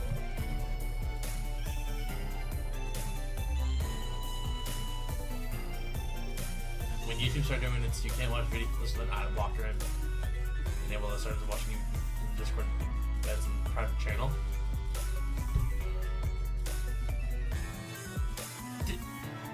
Did you just give me a hack? I never thought about doing that. It's actually really smart, huh? Guild card organization is a nightmare. Oh, trust me. Akaru, for context, I have like 6 binders behind me, but we spent like the entire an hour and a half organizing one. But Caro, I am curious, do you know Vanguard at all? Or is it like you have buddies that play it? Or like, do you play the game? I'm just curious, like, because I know like this isn't like the most popular like TCG, so oof, yeah, big oof. We spent all that time organizing Royal Paladin stuff. Ugh.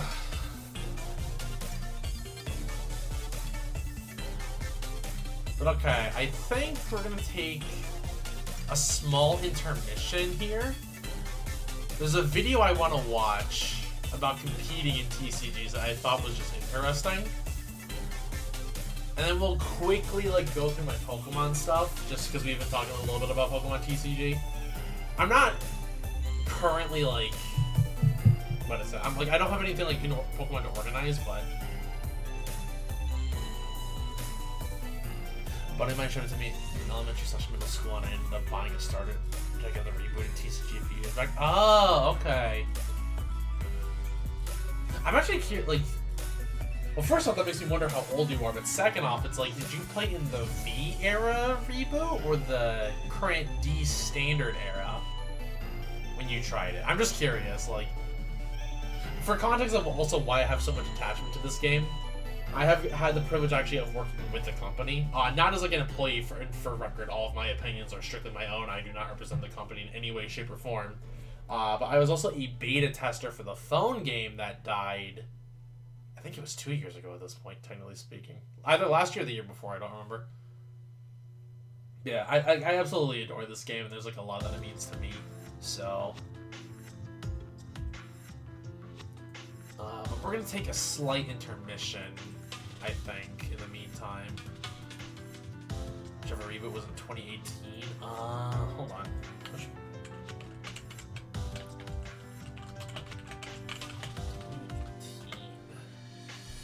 That was the V era reboot. Okay, so you played the first reboot. The one I didn't like as much. That almost actually unironically made me quit.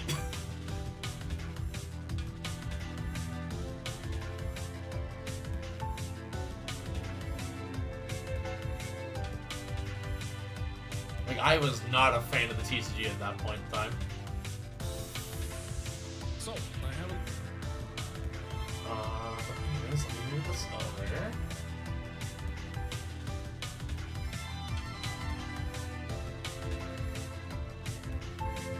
Yeah, we're gonna watch real quick. It's a roughly 15-minute video, so I think that's like a decent break time.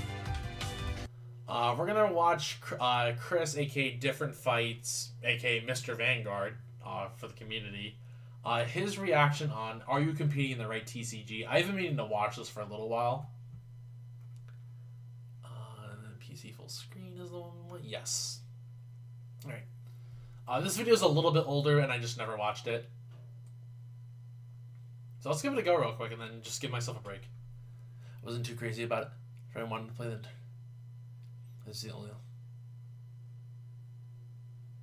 Somebody play it. Oh, that's completely fair. I understand the game is not like for everybody, but I love this game to pieces. It's my favorite TCG, and I also think that the game at the time was not good, especially like that early in the game's life. Like, well, in that early the reboot's life, I should say. I think that reboot was terrible, but that is not what we're here to watch for right now. We're gonna watch Mr. Chris talk about it real quick. So, I have a little topic that I want to poke people's brains about a little bit and get a bit of discussion going. And so this will be both with the Twitch chat currently watching this video, as well as the YouTube viewers watching this on YouTube. Or my and that Twitch is chat about, reacting. obviously, competitive play. So, in competitive card games, it feels like we have a lot of the different card games are just... Want to check it out? The new one sometime now. There was one. I think it's a lot better handled. I think the card design is better. They fix some of the issues with the game. I think it's really good. Plus, you would be coming in right as like we got some rule changes, so you wouldn't be like too staggered out from relearning. It's similar, but also like more convenient, I want to say. just kind of like, they're almost like they're not even connected by the genre anymore, right?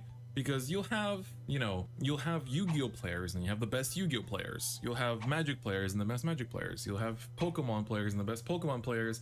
And then you have Vanguard players, etc., etc., etc., right? But it feels like there's not that much crossover for the most part. There are exceptions, and I've talked about this in the past when I made my video about like how many card games is too many, about people like, you know, Samir Bahar, who just tops and wins in every single card game they touch. Which also, I guess, I'm curious, chat, because I know we do have some card gamers in here. Do you guys play multiple card games at this point, or really just one? And I'm not, like, specifically counting Master Duel, unless you're, like, attending events that, like, take you out to play Master Duel. I'm just curious, like, if anybody has that. Because I have technically a weird answer, like, where I do play multiple TCGs, but I value them all differently, if that makes sense. Or now, most recently, you know, we see the boys like Kai here in the chat and Derek, who qualified for Pokemon Worlds, right? And like Solemn has been doing his best in Yu-Gi-Oh! And I've been, you know, grinding away at Shadowverse Evolve too. But generally speaking, it feels like card games are relatively exclusive, and I think I'll talk about that a little bit more in the future. But at the same time, you can kind of say that, you know, just because you are the best, let's say, Vanguard player, let's say like you're the world champion of this year, that doesn't necessarily mean that you're the best card game player. And at the same time, just because you're the Yu-Gi-Oh! World champion doesn't mean you're the best player of all TCGs, right? It feels like, you know, TCGs are a bit, they're not kind of that way with interconnected Yu-Gi-Oh! in that way. And I mean, obviously, but I also in other only genres play too, Edison like at this point. I'm going to be comparing this to fighting games. Just because somebody wins in Street Fighter 6 at EVO this year doesn't mean they're the best fighting game player of all either, because it doesn't necessarily mean that the person that wins in Guilty Gear Strive is any worse than them either.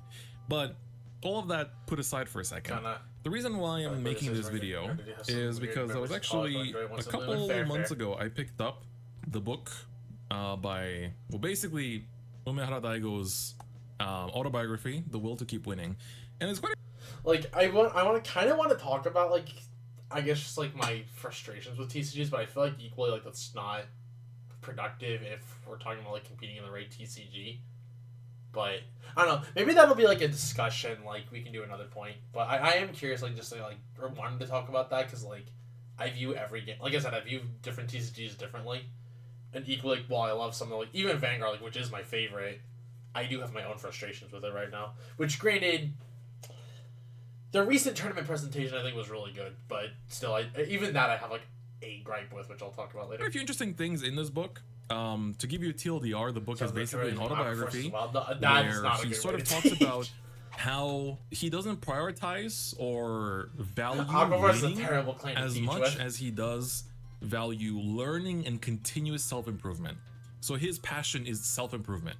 His whole thing is self-improvement and basically just being able to continuously grow and not letting just celebrating one dub stop him from continuous growth. And he kind of talks about like not popping off as hard as other people after winning, because at the end of the day, what matters is that he can keep getting better every day, and instead of just being like, you know, the best in that one moment. And there's something really interesting.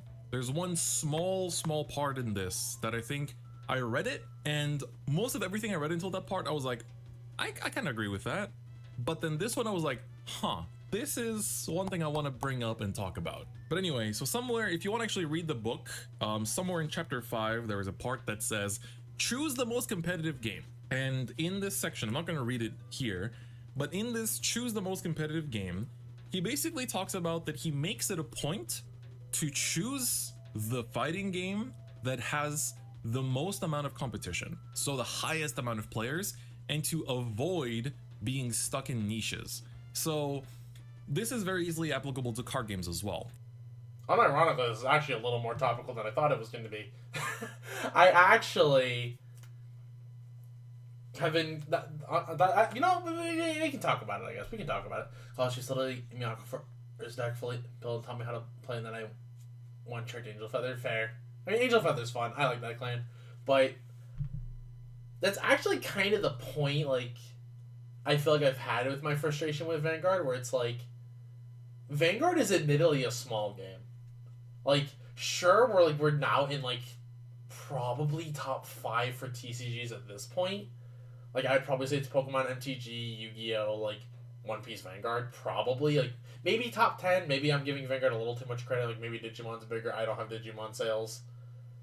I know Force of Will is, like, kind of coming back, but it's not quite there.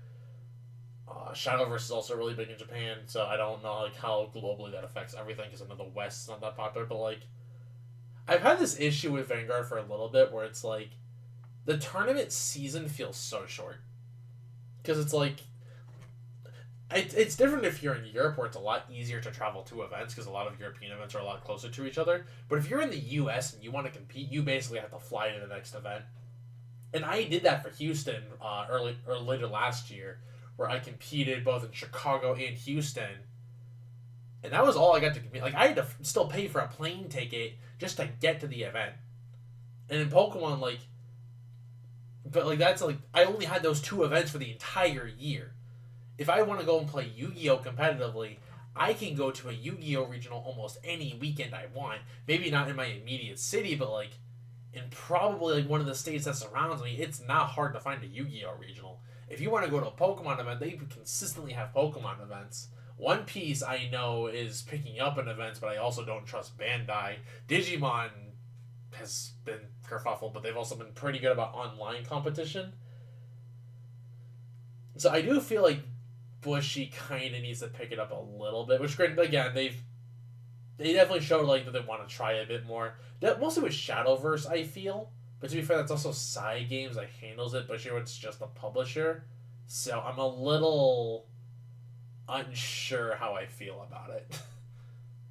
And so he talks about how he usually plays a game for like a year or like makes maximum like 3 years or so, and typically switches between games the moment the next one becomes the most popular, because the most popular game attracts the highest level of competition. Which and is true. therefore, because the most popular game has the highest level of competition, you'll essentially then have the greatest opportunity to improve, because then you will face against opponents that will test your skill more than less popular games.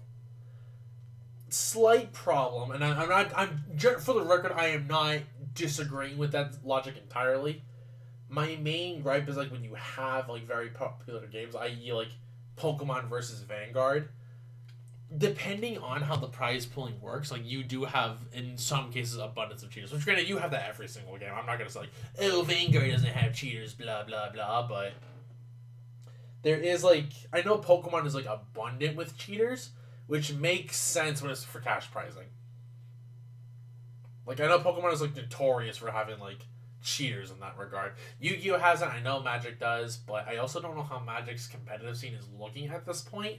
I know there was like a big dissatisfaction with Magic where they were hyper focusing on Commander, but that's besides the point. But the point being, I don't disagree with the logic, but I feel like that it also raises like some problems with it. So it's like you have to be like, are you really getting real games in, or are you just getting games where you get cheated? And so when I read that, I was like, that's a very valid point. But it's a little bit, you know, a lot of the other concepts in the book have been very easy to apply to card games for me. So that's kind of how I read it. I kind of apply to what I compete in. And this was the one where I was like, well, switching card games and switching fighting games is very different, because switching fighting games, you know, it's like, let's say $60 to buy the game, and then like $30 for one DLC pass, and then there'll be another DLC pass and another one. So maybe like 120, 150, let's say, for the full price of competing, not including your... Which, by the way, can we talk about this? I don't like DLC culture, how DLC, like... I don't mind them, like, adding more content, but, like, sure, maybe, like, it's just Capcom in that specific example, but I'm like, Jesus, why is, like, DLC in some games so expensive? I feel like Smash It was a little bit more forgivable, but even, like, weren't passes, like, $20, and you were buying still, like, a $60 game? So you're still spending, like, $100 on Smash, roughly? console and your PC, etc., right? Whereas for card games, I mean, the buy-in cost to play can be very cheap. It can be $4, it can be $15, it can be $30, it can be $40, it can be $50, it can be $100, it can be $1,000, right? Depends on what you want to do. But to compete, you know, there's competitive ready products like Stride deck sets, let's say, that's like $50, $60. But then if you really want to be the best, you'll have to make sure that those decks are not just up to date, but you might want to have a couple decks in your arsenal.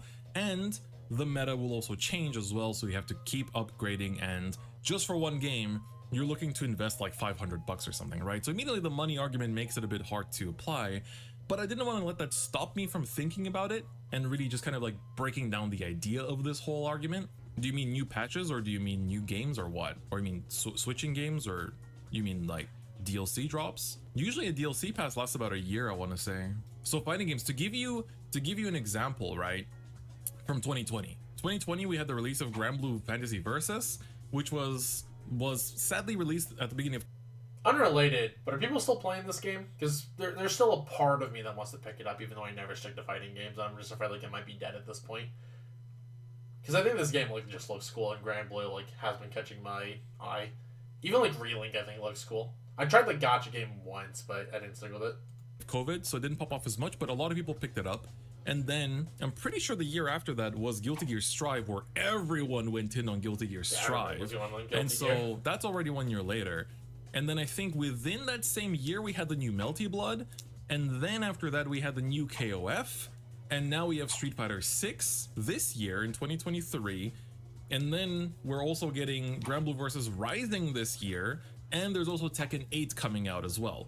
So if you want to compete at the very best, like right now your focus is Which, for context, this was before Rising came out, so obviously you can tell. Street Fighter 6, maybe in a few months' time it'll be Grand Blue vs Rising, and then later on Tekken 8, right? So actually that switching happens, it depends on the releases. Right now we're going through a fighting game renaissance, but you know, that's a different topic for a different time. But coming back to the whole thing of card games, right? So budget things aside, I feel like it's kind of hard to, I think like applying Daigo's point is a little bit difficult, because it feels like some of the games that are at the top of popularity feel kind of similar. Because if I asked you, is Pokemon TCG more popular at a competitive level, or Yu-Gi-Oh, or Magic? Okay, Magic maybe these days you could say is less because Wizards thinks that competitive Magic doesn't exist anymore. But if you had to, which is true. I know Wizards have been like pretty bad about Magic. They were like Commander only, but also like I guess like another problem, like at least if you're gonna apply like the shifting logic to card games, is that you don't have a lot of shifts in card games typically. Like, you'll have a new game that comes out, and then it will stick for a while, but eventually the popularity to it like will teeter out to an extent. I think the biggest like realistic impacts of like a game that almost actually like staggered the top three would either be like Force of Will, Digimon, or One Piece. And I'm talking about Force of Will when it came out, mind you, not Force of Will now. Force of Will now is like way beyond even having the potential, because they made R&R, which is the most broken card in any TCG I've ever read. But you kind of just have the same people that stick with it, and I feel like that's also like why like a lot of people are like, oh, Yu-Gi-Oh is a fine game, because it's like they've been playing it like for years. They're almost like used to like the same abuse that Konami gives them all the time, where it's like I'm sure you, like if you followed the Yu-Gi-Oh community at all, you've seen all the price discussion and like how bad it is right now, which that's a discussion for another time. But point being, like, it's very hard to like to use price as like a turn in / turn off for TCGs. But to compare between competitive Pokemon, which recently hit some of the highest record numbers of player participation numbers in competitive game history in the United States, to Yu-Gi-Oh, which apparently I found out has actually run into issues where it's not retaining players. Which is true because, again, of pricing and also complications. Like Yu-Gi-Oh has a lot of big problems right now, I feel, just like as a TCG. Like, if you're wanting to get into like the Western side, I shouldn't say English side, Western side of the TCG, like, it's expensive. Like, if you want to play a competitive deck, you're shoving out like over $1,000 for a small portion of your deck, not even the entire deck. Before you even decide on your deck, like that's like you're shoving like 1.2K, and that's insane. Just to have the option to play something competitive before you even pick up the rest of your deck. And then like if you're a Master Duel player, the format you're playing does not apply to any other format, like TCG or OCG, which is supposed to be like the unifier between the two. Because Master Duel is just like, I'm playing a format that only exists within the confines of this game. I'm playing with... Like, they were playing with Promethean Princess before even OCG had it. And then OCG, like, has run into the issue where it's like, because of game complications and like just so much of the game, it's such a high point of entry, like, despite cards being more readily available, like, people don't want to play it. Why am I gonna play a game that's gonna hurt my head if I can just play like a simpler game that I can get done faster? Also, fun fact, did you know that in most OCG Yu-Gi-Oh events, they do not have a sideboard? I learned that recently. It is apparently more common to play without a sideboard. Also, nice still, Chris. According to interviews with Konami people. So if I asked you right now to tell me, if you had to choose the most competitive game to play to, let's say, follow Daigo's advice to become better, would you choose Yu-Gi-Oh or would you choose Pokemon in that sense? And keeping it generic, like not just talking about Japan or the West or Europe or your home country, but just like try to think globally, right? Competitive Pokemon's arguably more popular in Japan than the West. That's fair. Okay, everyone's saying Pokemon. Yeah, that's also a good point. Like, Yu-Gi-Oh is like super big in the West, but like Pokemon necessarily isn't. Like, Pokemon is like more of a CCG compared to a TCG over here, compared to Japan, where it's like it is a popular like TCG over there, but like it doesn't really exist as like as much of a CCG over there. Obviously, there are Pokemon collectors, but it's different. Pokemon, and I would kind of agree with that because Pokemon is also, yeah, there's affordability, there's more people, it's also just kind and of Pokemon's like, more affordable. Yeah, you can buy like a IP Meta for like it's the $100 biggest or media less. franchise of all, Probably so less. obviously that makes it more accessible. Pokemon is like super available. So then as would you say TCG. that the skills and growth that you get from, let's say, competing at the highest level and constantly grinding Pokemon is more valuable than doing that in Vanguard or doing that in Digimon or doing that in Battle Spirits? Like, obviously I'm naming some of the games that are like one tier down in terms of popularity. Not really. Pokemon gives you money. That is actually a very valid argument, by the way. Pokemon does give you money, and that is actually like something. Yeah, see, look at the money, by the way. Look at the prizing that you're playing for in Pokemon. Like, it's absolutely insane.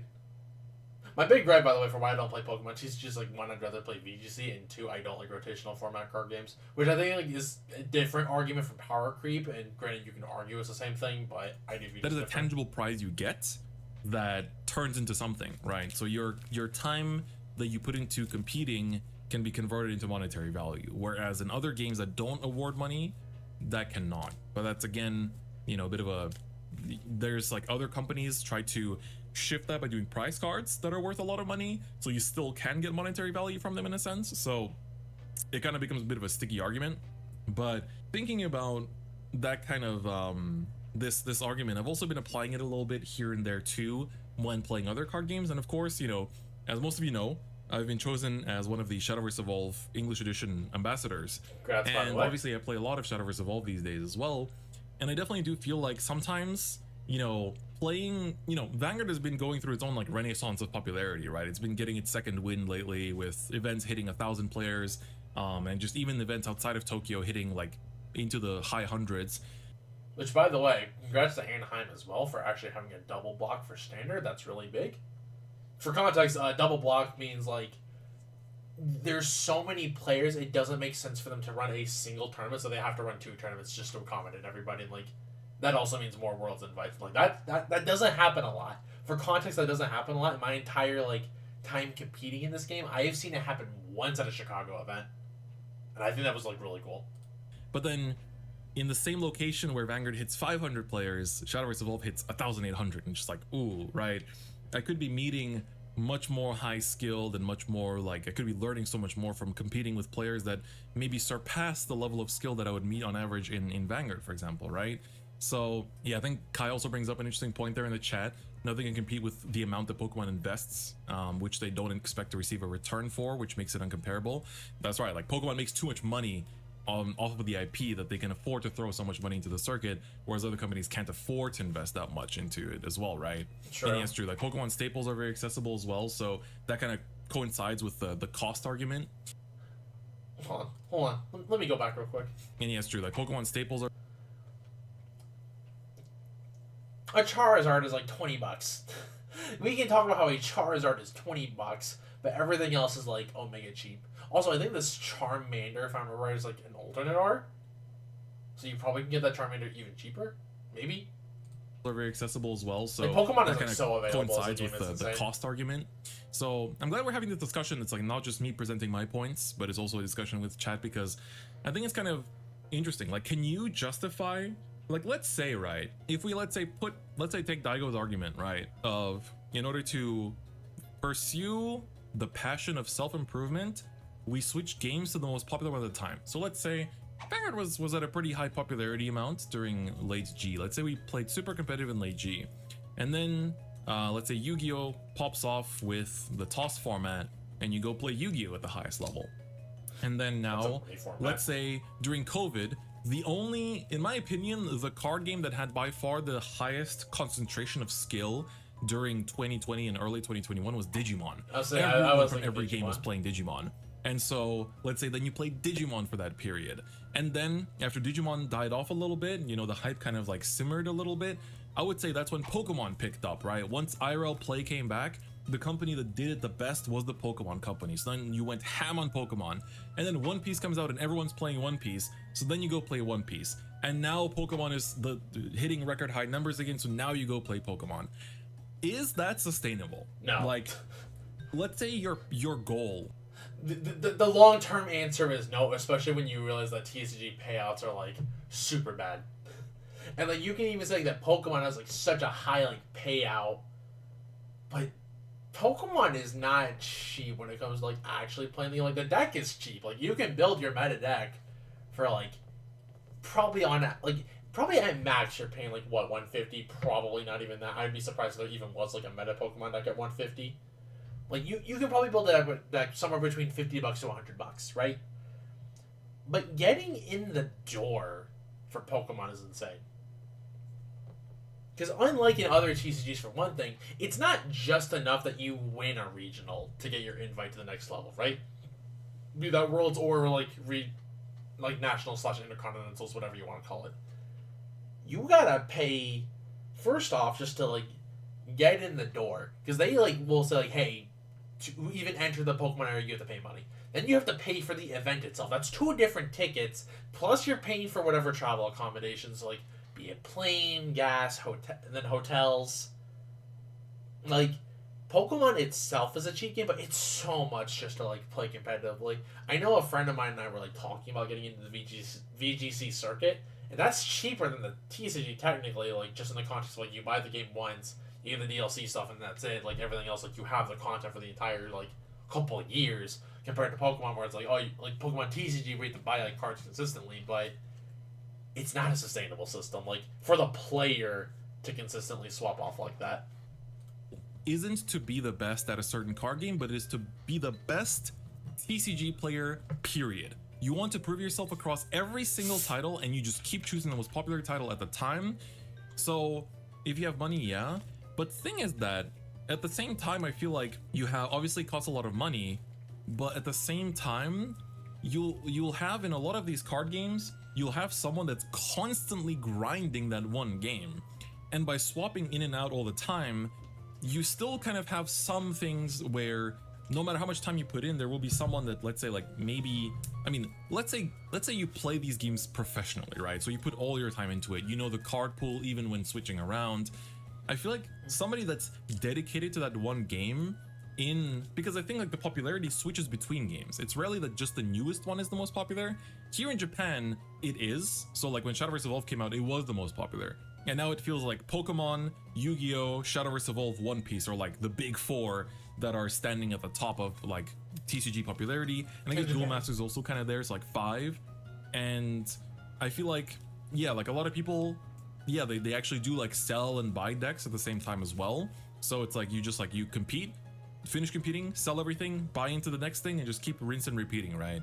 God, that sounds like such a I feel like terrible this cycle. might I've be, done as that. Akuda says in the chat, just like the Hello, nature Neb. of fighting games where it's easier to switch around, where CGs have that staying power and you get rewarded for really concentrating and putting your time into it as well. So I just kind of wonder, like, can we apply this argument of like you should be playing the most popular game? Like, is it really that bad to be dedicating to your niche? I think it does depend again on the level of the niche game. Like, it's not that you can, but you have to also realize that the payout to like you're going to be able to put into it compared to like what you're going to be able to get out of it, and I feel like that's really important. Like for Yu-Gi-Oh, it's like you're putting in a lot and you're not even getting a lot in return, which I think is kind of disheartening. Like it's really bad when your side events offer you better pricing than your main events do. Like if you win like Attack or like the Ultimate Time Wizard for Edison at YCS India, you got like a giant Black Rose Dragon that sold more than the prize card of the main event. Or side events where you get uncut sheets, and those sell for like 3 times as much as the prize cards.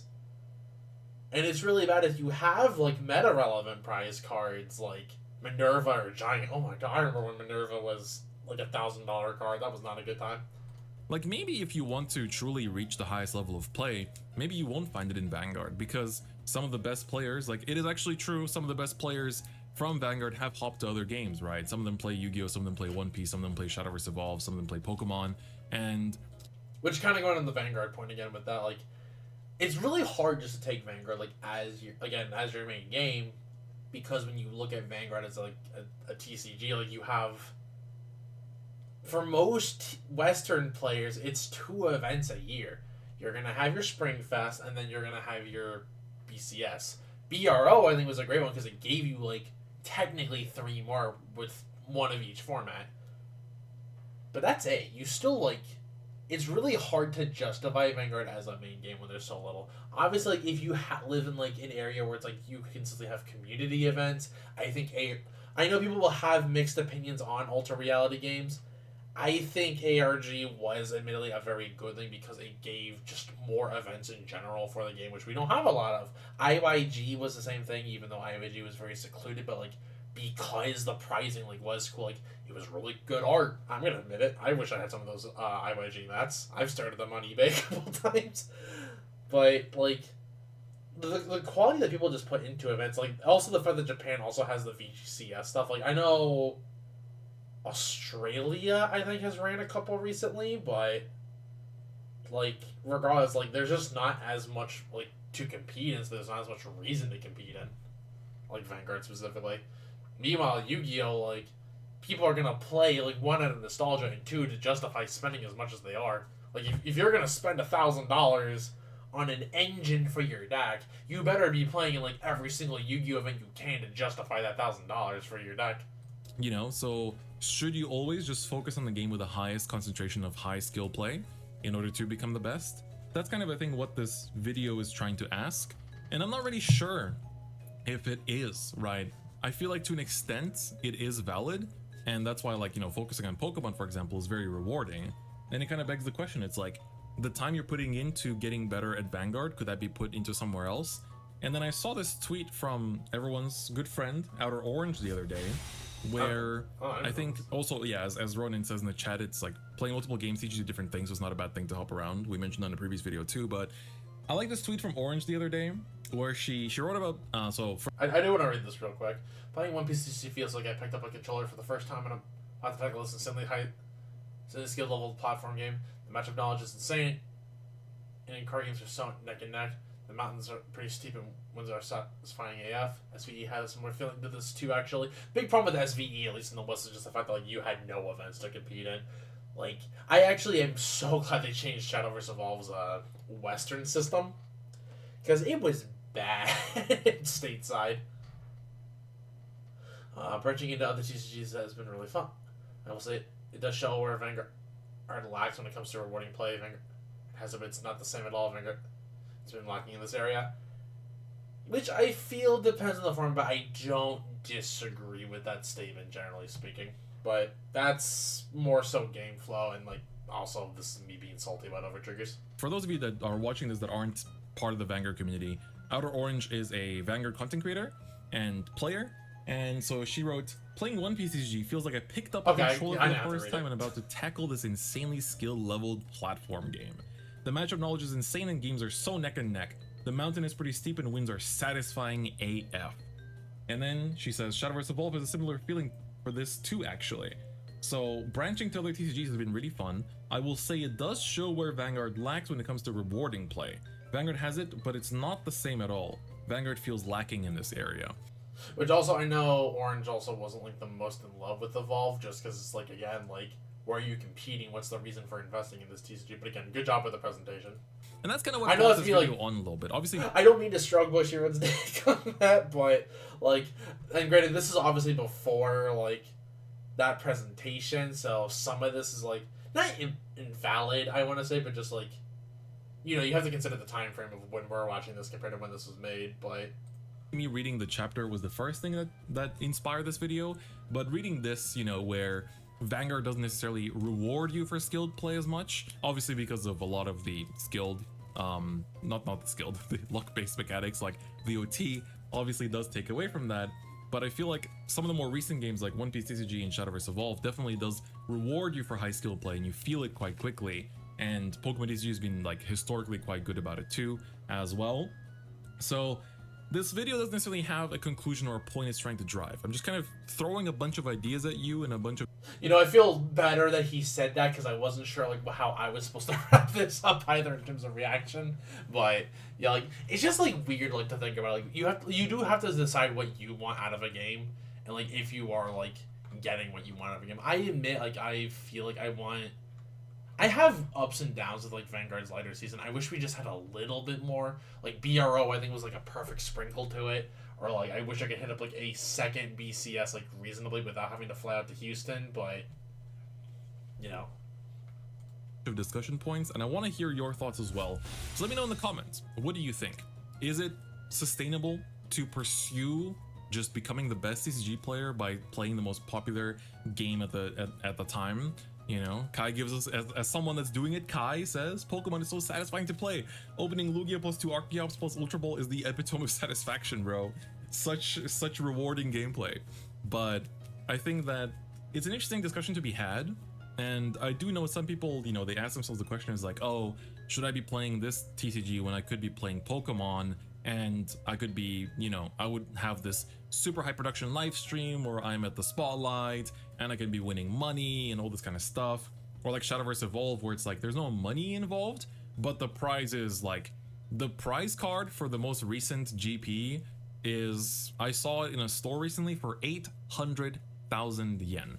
So that's like, you know, $7,000. okay. Thank you for sending me the number. You know, I'm having to Google that. pretty good. That's pretty good. So let me know your thoughts in the comments. This is definitely like an open discussion video. This isn't driving a big conclusion. So let me know your thoughts in the comments, what you think about it, and I look forward to engaging with some of you guys in the comment section as well. If you like these kind of videos, give it a like, and if you haven't already, please do subscribe as well. Greatly appreciated. And if you want to support the channel in other ways, please do consider becoming a YouTube channel member for some Okay, you don't get to really play that much more anymore, Chris. But on the real, if you're watching this on Twitch, please hit that sub button. It really helps me out a lot. And then we go back to... There we go. Yeah, I think it was an interesting video. Good video, Chris. I liked it.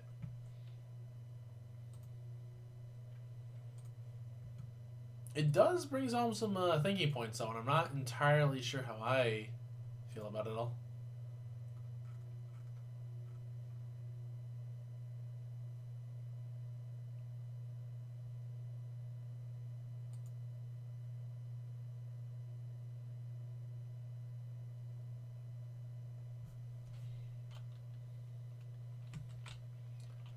Oh, and I did get an EM from one thing real quick.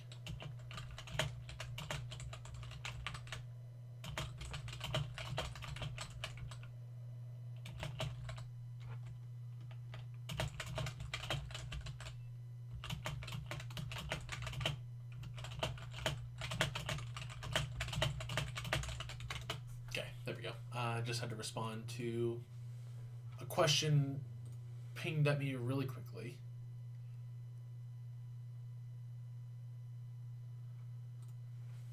But then let me put the music back on. And then because I did that's still up, okay.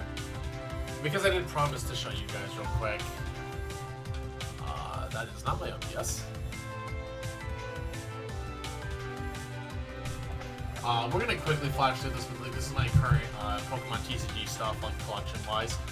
For context, I have all of Gen 1 and I'm working on Gen 2 currently.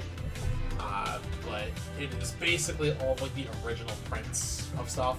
This is basically forest, fossil, jungle. No, excuse me. Why did I say forest, fossil? Base set, fossil, jungle, and then base set 2. I didn't include base set 2. I do have one legendary collection card that I need to get rid of, but I also included base set 2 just because base set 2 is just a reprint of base set 1. So there's like no reason just not to include it. All that's different is like that's not like immediate. I'll pull up the Spiro, which for context, on the symbol here, yeah, there you go. Like it's just like the Pokeball, the number 2. That's all that's different about it. Otherwise, it's the exact same card. Like even foiling and all that's the exact same. I did cheat a little bit when it came to the system to where it's like, if a card came in foil at a later set, I put that in here, there, or the set, the binder, instead of like the original print. Because that was the case for some Pokemon where they came out as like commons or uncommons first. I'm like, nah, I want the foils. Yeah, like, I know you all know the original 150, so I'm not really gonna like stay on this, but this is like a fun little like thing I just have in a Pokemon binder. First Ed Machamp. I really don't know if that even goes for anything at this point, but I have a couple, like, I have like 1 or 2 first eds in here, I think, not a whole lot. I have first ed Tentacruel. Yeah, I did say I was going to show this off before we got back to like reorganizing the Vanguard stuff. And after we put Shadow Paladin away, I'm probably going to call it. And like Electrode is like a perfect example of that, because Electrode was originally in base set, but in Forest, or in Jungle, it was a foil, so I put the Jungle print instead.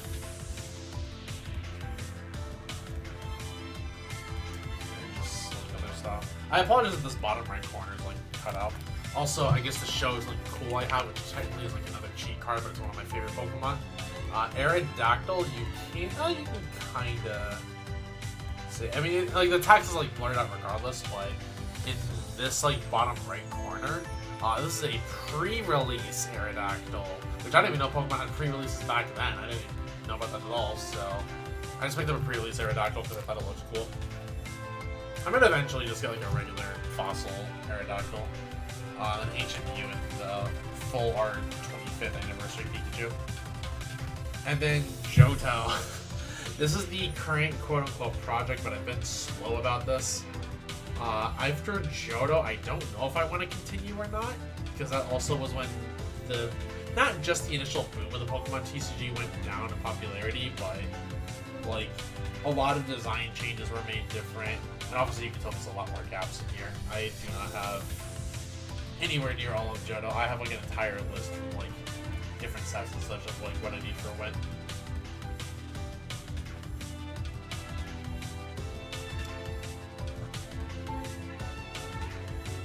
And then yeah, this is like where I would start putting the other unknowns and such, and then just a couple other extra sleeves. But yeah, fun little collection I have, but it's like a very long way off from being done.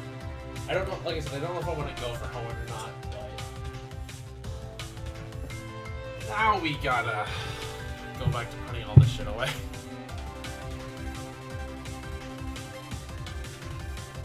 You read a card's Baby Rip. The earliest Fox aerial stuff after Johto, yeah. I have like a couple of them, but like I really like did not like that era of design. Also, because that was the point where like Pokemon actually like became a rotational format card game. Because originally, for people who don't know Pokemon TCG's history, Pokemon TCG originally started off like similar to Yu-Gi-Oh, where it's like, hey, yeah, like minus on ban list, like everything like was legal at all points.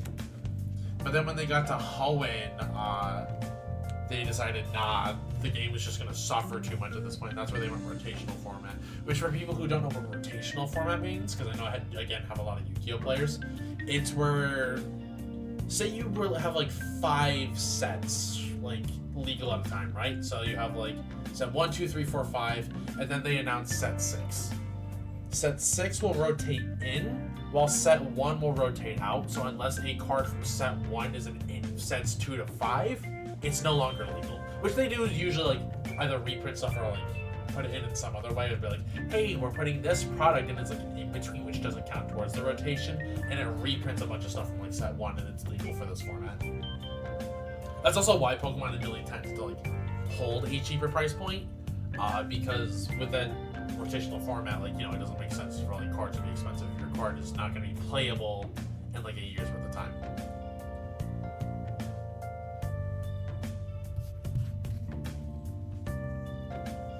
Which I don't really like rotational format card games. I know I've said that before, but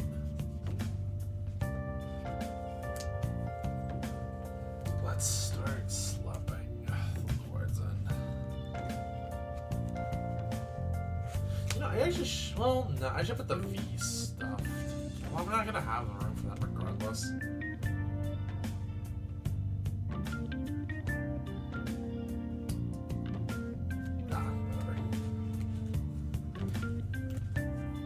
This isn't going to be the prettiest, but we're going for our function over anything right now.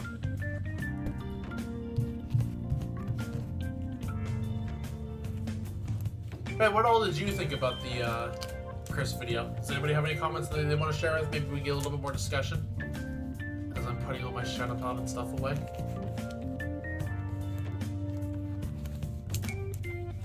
Maybe you just don't care. I thought it was a well-made video, admittedly. Like, I really liked it. This also, I should actually just not be in here, because that card's banned now.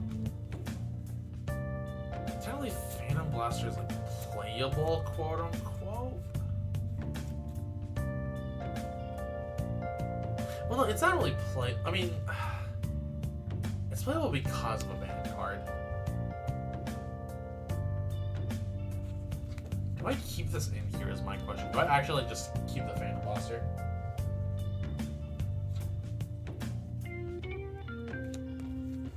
Yes, I did. Yeah, so that's that. Is the cards?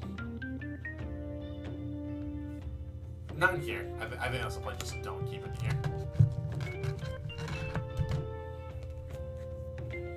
And then I don't know what Shadow Paladin which is look like at the moment, so I know you play for Fiona, but I don't know what you do outside that.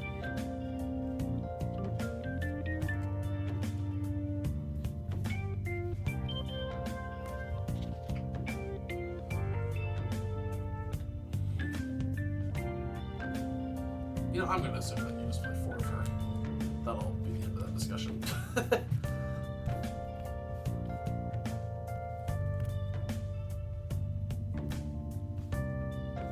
Right, yeah, it was a row of those. I mean, that's gonna go in later.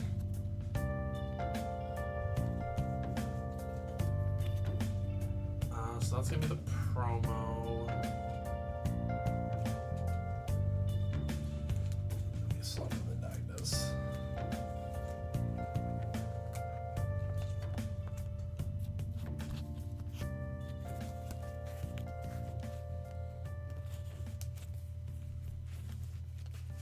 God, I forgot how little space I really left myself with. I can talk. I am getting tired. We've been doing this for like almost 3 hours.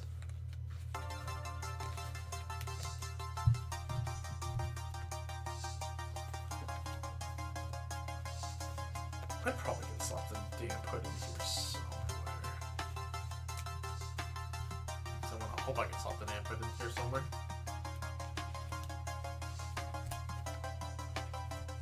Yeah, I want to at some point just finish that Pokemon like TCG collection. Like, I literally have like everything written down from the set that I need, like what rarity like it all comes in. So I'm ready for it, but like I just haven't like wanted to spend it because it's like I don't have it done now. Like I don't have a reason like to immediately finish it. It's gonna look cool when it's done now.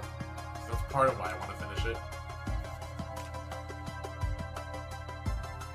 You don't even play Darkmon, do you? Realistically. Do a 5K. I guess it's the way you search. I don't think you play. I really can't see a world when you play Darkmon anymore.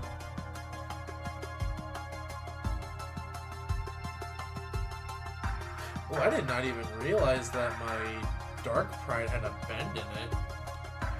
I don't know how well my camera's gonna. Yeah, oh yeah, my webcam's not even picking that up at all. This Dark Pride has like a really bad bend in it. Like it's still playable, but like I just noticed it like at the bottom. Yeah, you know, I'm gonna assume the Dark Pride like you just don't play this card anymore.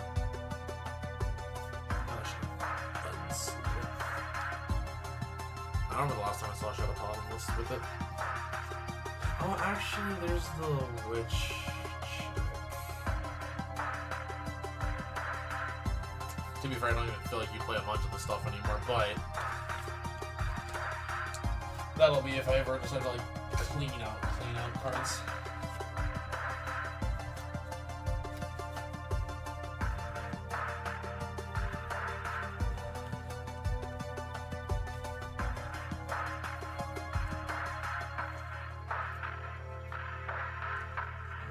Spot for fourth.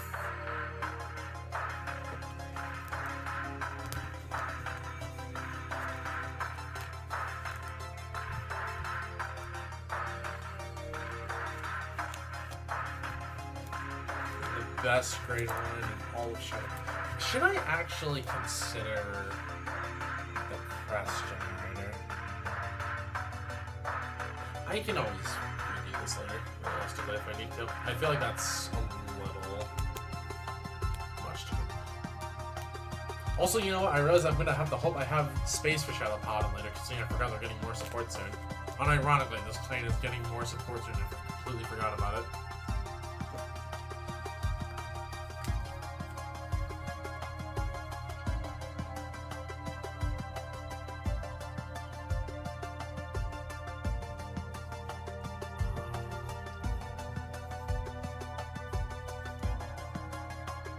I do want to pick up a fourth, but I actually want to pick up a fourth. The grade 1 promo. I did not consider a spot for grade 2 promo, did I? No, I did. That's what this. Yeah, that's what this was. Okay, never mind. I did. So this is the grade 1 promo. Skip that.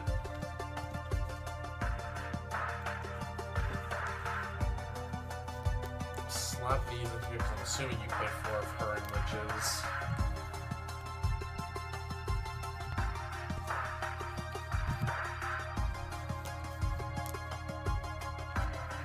Thistle Owls.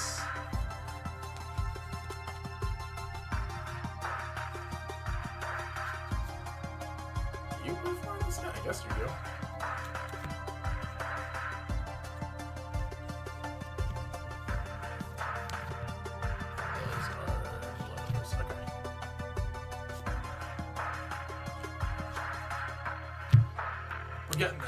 We're getting there. Also, I'm gonna reevaluate the slot for the promo, I think, just so we can shove these all together.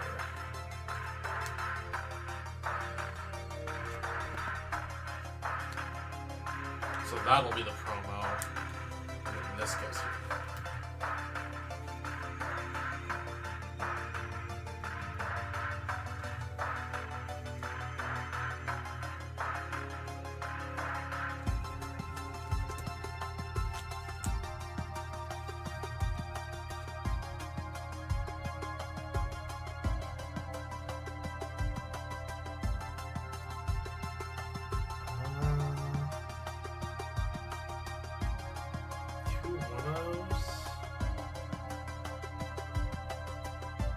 Suppose that's 2 1-ups, so the best way to do this, I guess, is just to slap this here, because that's a 1-up card. The Armor Dragon dude, I'm forgetting his name right now and I'm too tired.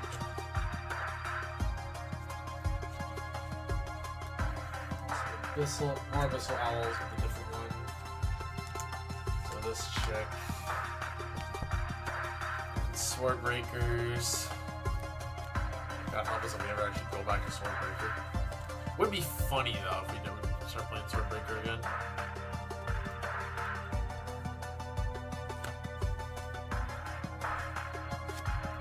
Oh, wait. No, that's the promo. I did reconsider the spot for the promo. Wait.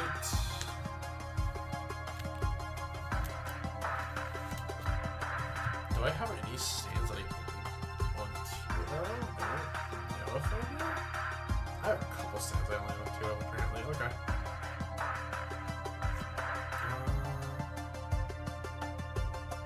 I have no idea how this is gonna work out.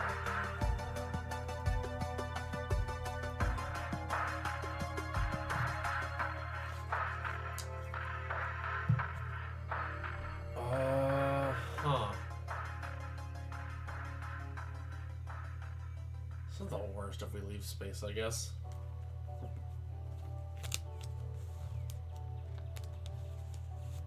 So anything archetypal.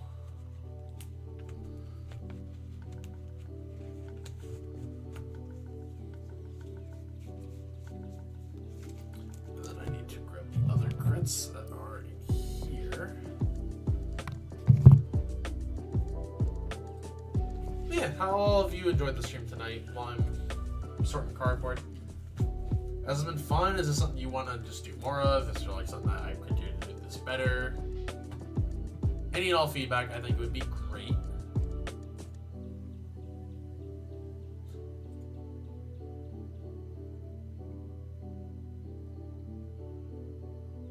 I like the chill vibes? Hey, glad to hear it. Talk streams are always good. Okay. Like, I don't know. I've always, like, kind of worried about, like, doing, like, streams like this because I feel like if I'm not doing something, like, exciting, especially as a small streamer, like, people are like, oh, unfollow. Even though I've had that, like, with bigger streams anyways. And I'm like, you know what? I'm proud of the way the stream goes and I just see, like, the follower count drop the next day. So I need to just stop worrying about it as much, I think, is, like, really what I need to do. It's just going to happen no matter what. Opinions are interesting. Okay. Like, I didn't know how you guys would feel about, like, me, like, reacting to Chris's content, but I figured, like, it was something that I just kind of wanted to do. Because I've been meaning to watch that video for the longest time, and I keep saying, I'm going to do a stream where I just, like, organize cards, and, like, in between, I'll do something like that. Or just, like, do some reaction Andy stuff. Actually, you know what, chat? There's quite a streams myself. Okay. I mean, I know everyone's, like, different about it, so...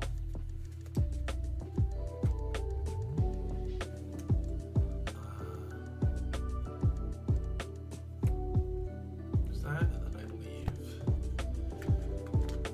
We are almost out of space, and I don't know if I'm going to have enough. I really don't know if I'm going to have enough space. I don't think this is going to work the way I want it to. But at the very least, I need to get everything in here tonight. So I leave one spot for the crit signals. So draw PGs, we'll just go here. Oh, that's not gonna be enough. Yeah, this is not enough space. We have so much Royal Paladin stuff, we don't have enough spots for Shadow Paladin. Oh, that's a problem. That's not good. Okay, this is telling me some things.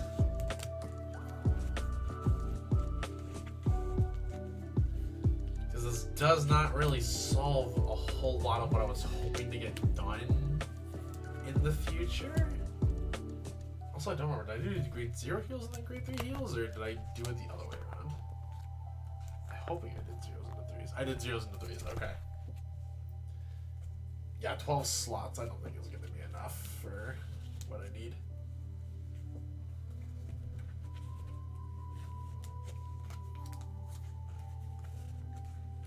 It's better, but it's not where we need to be.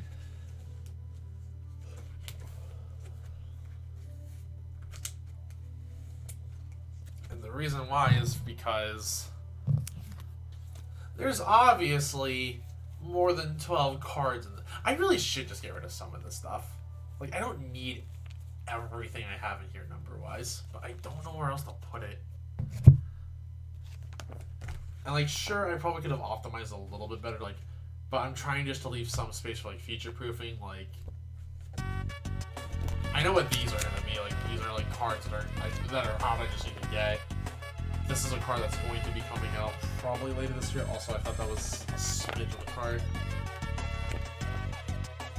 Even without the Shadow Paladin stuff, like the rose, like I don't feel like that fixes it with what, 3 rows?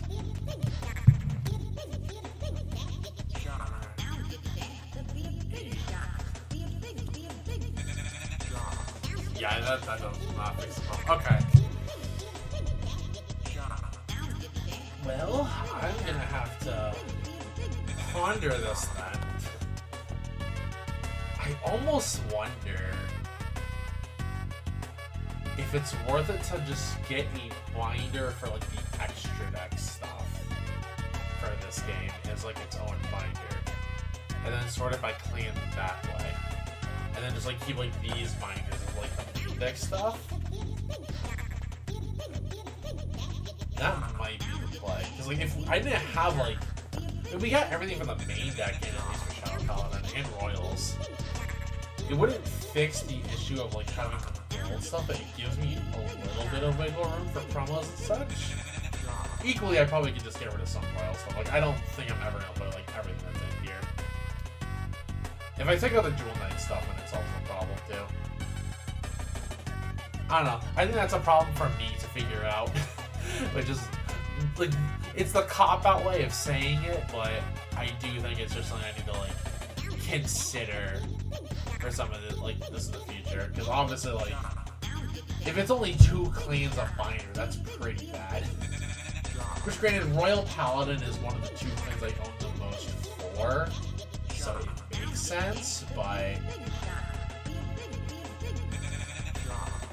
there's probably things I can, like, just get rid of.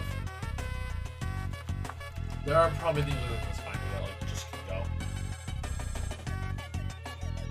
Anyways, I'm starting to feel a little bit of a headache, and I technically got done what I wanted to tonight. I guess I also gotta say like half a page if I just didn't want a fancy cover page, which I may or may not do still. Either way, that I think is going to be it for me for tonight. I'll figure it out later. So, with that, oh, I felt something was cracking here. I'm going to go ahead and call stream for tonight. So, let me turn off Spamtron real quick.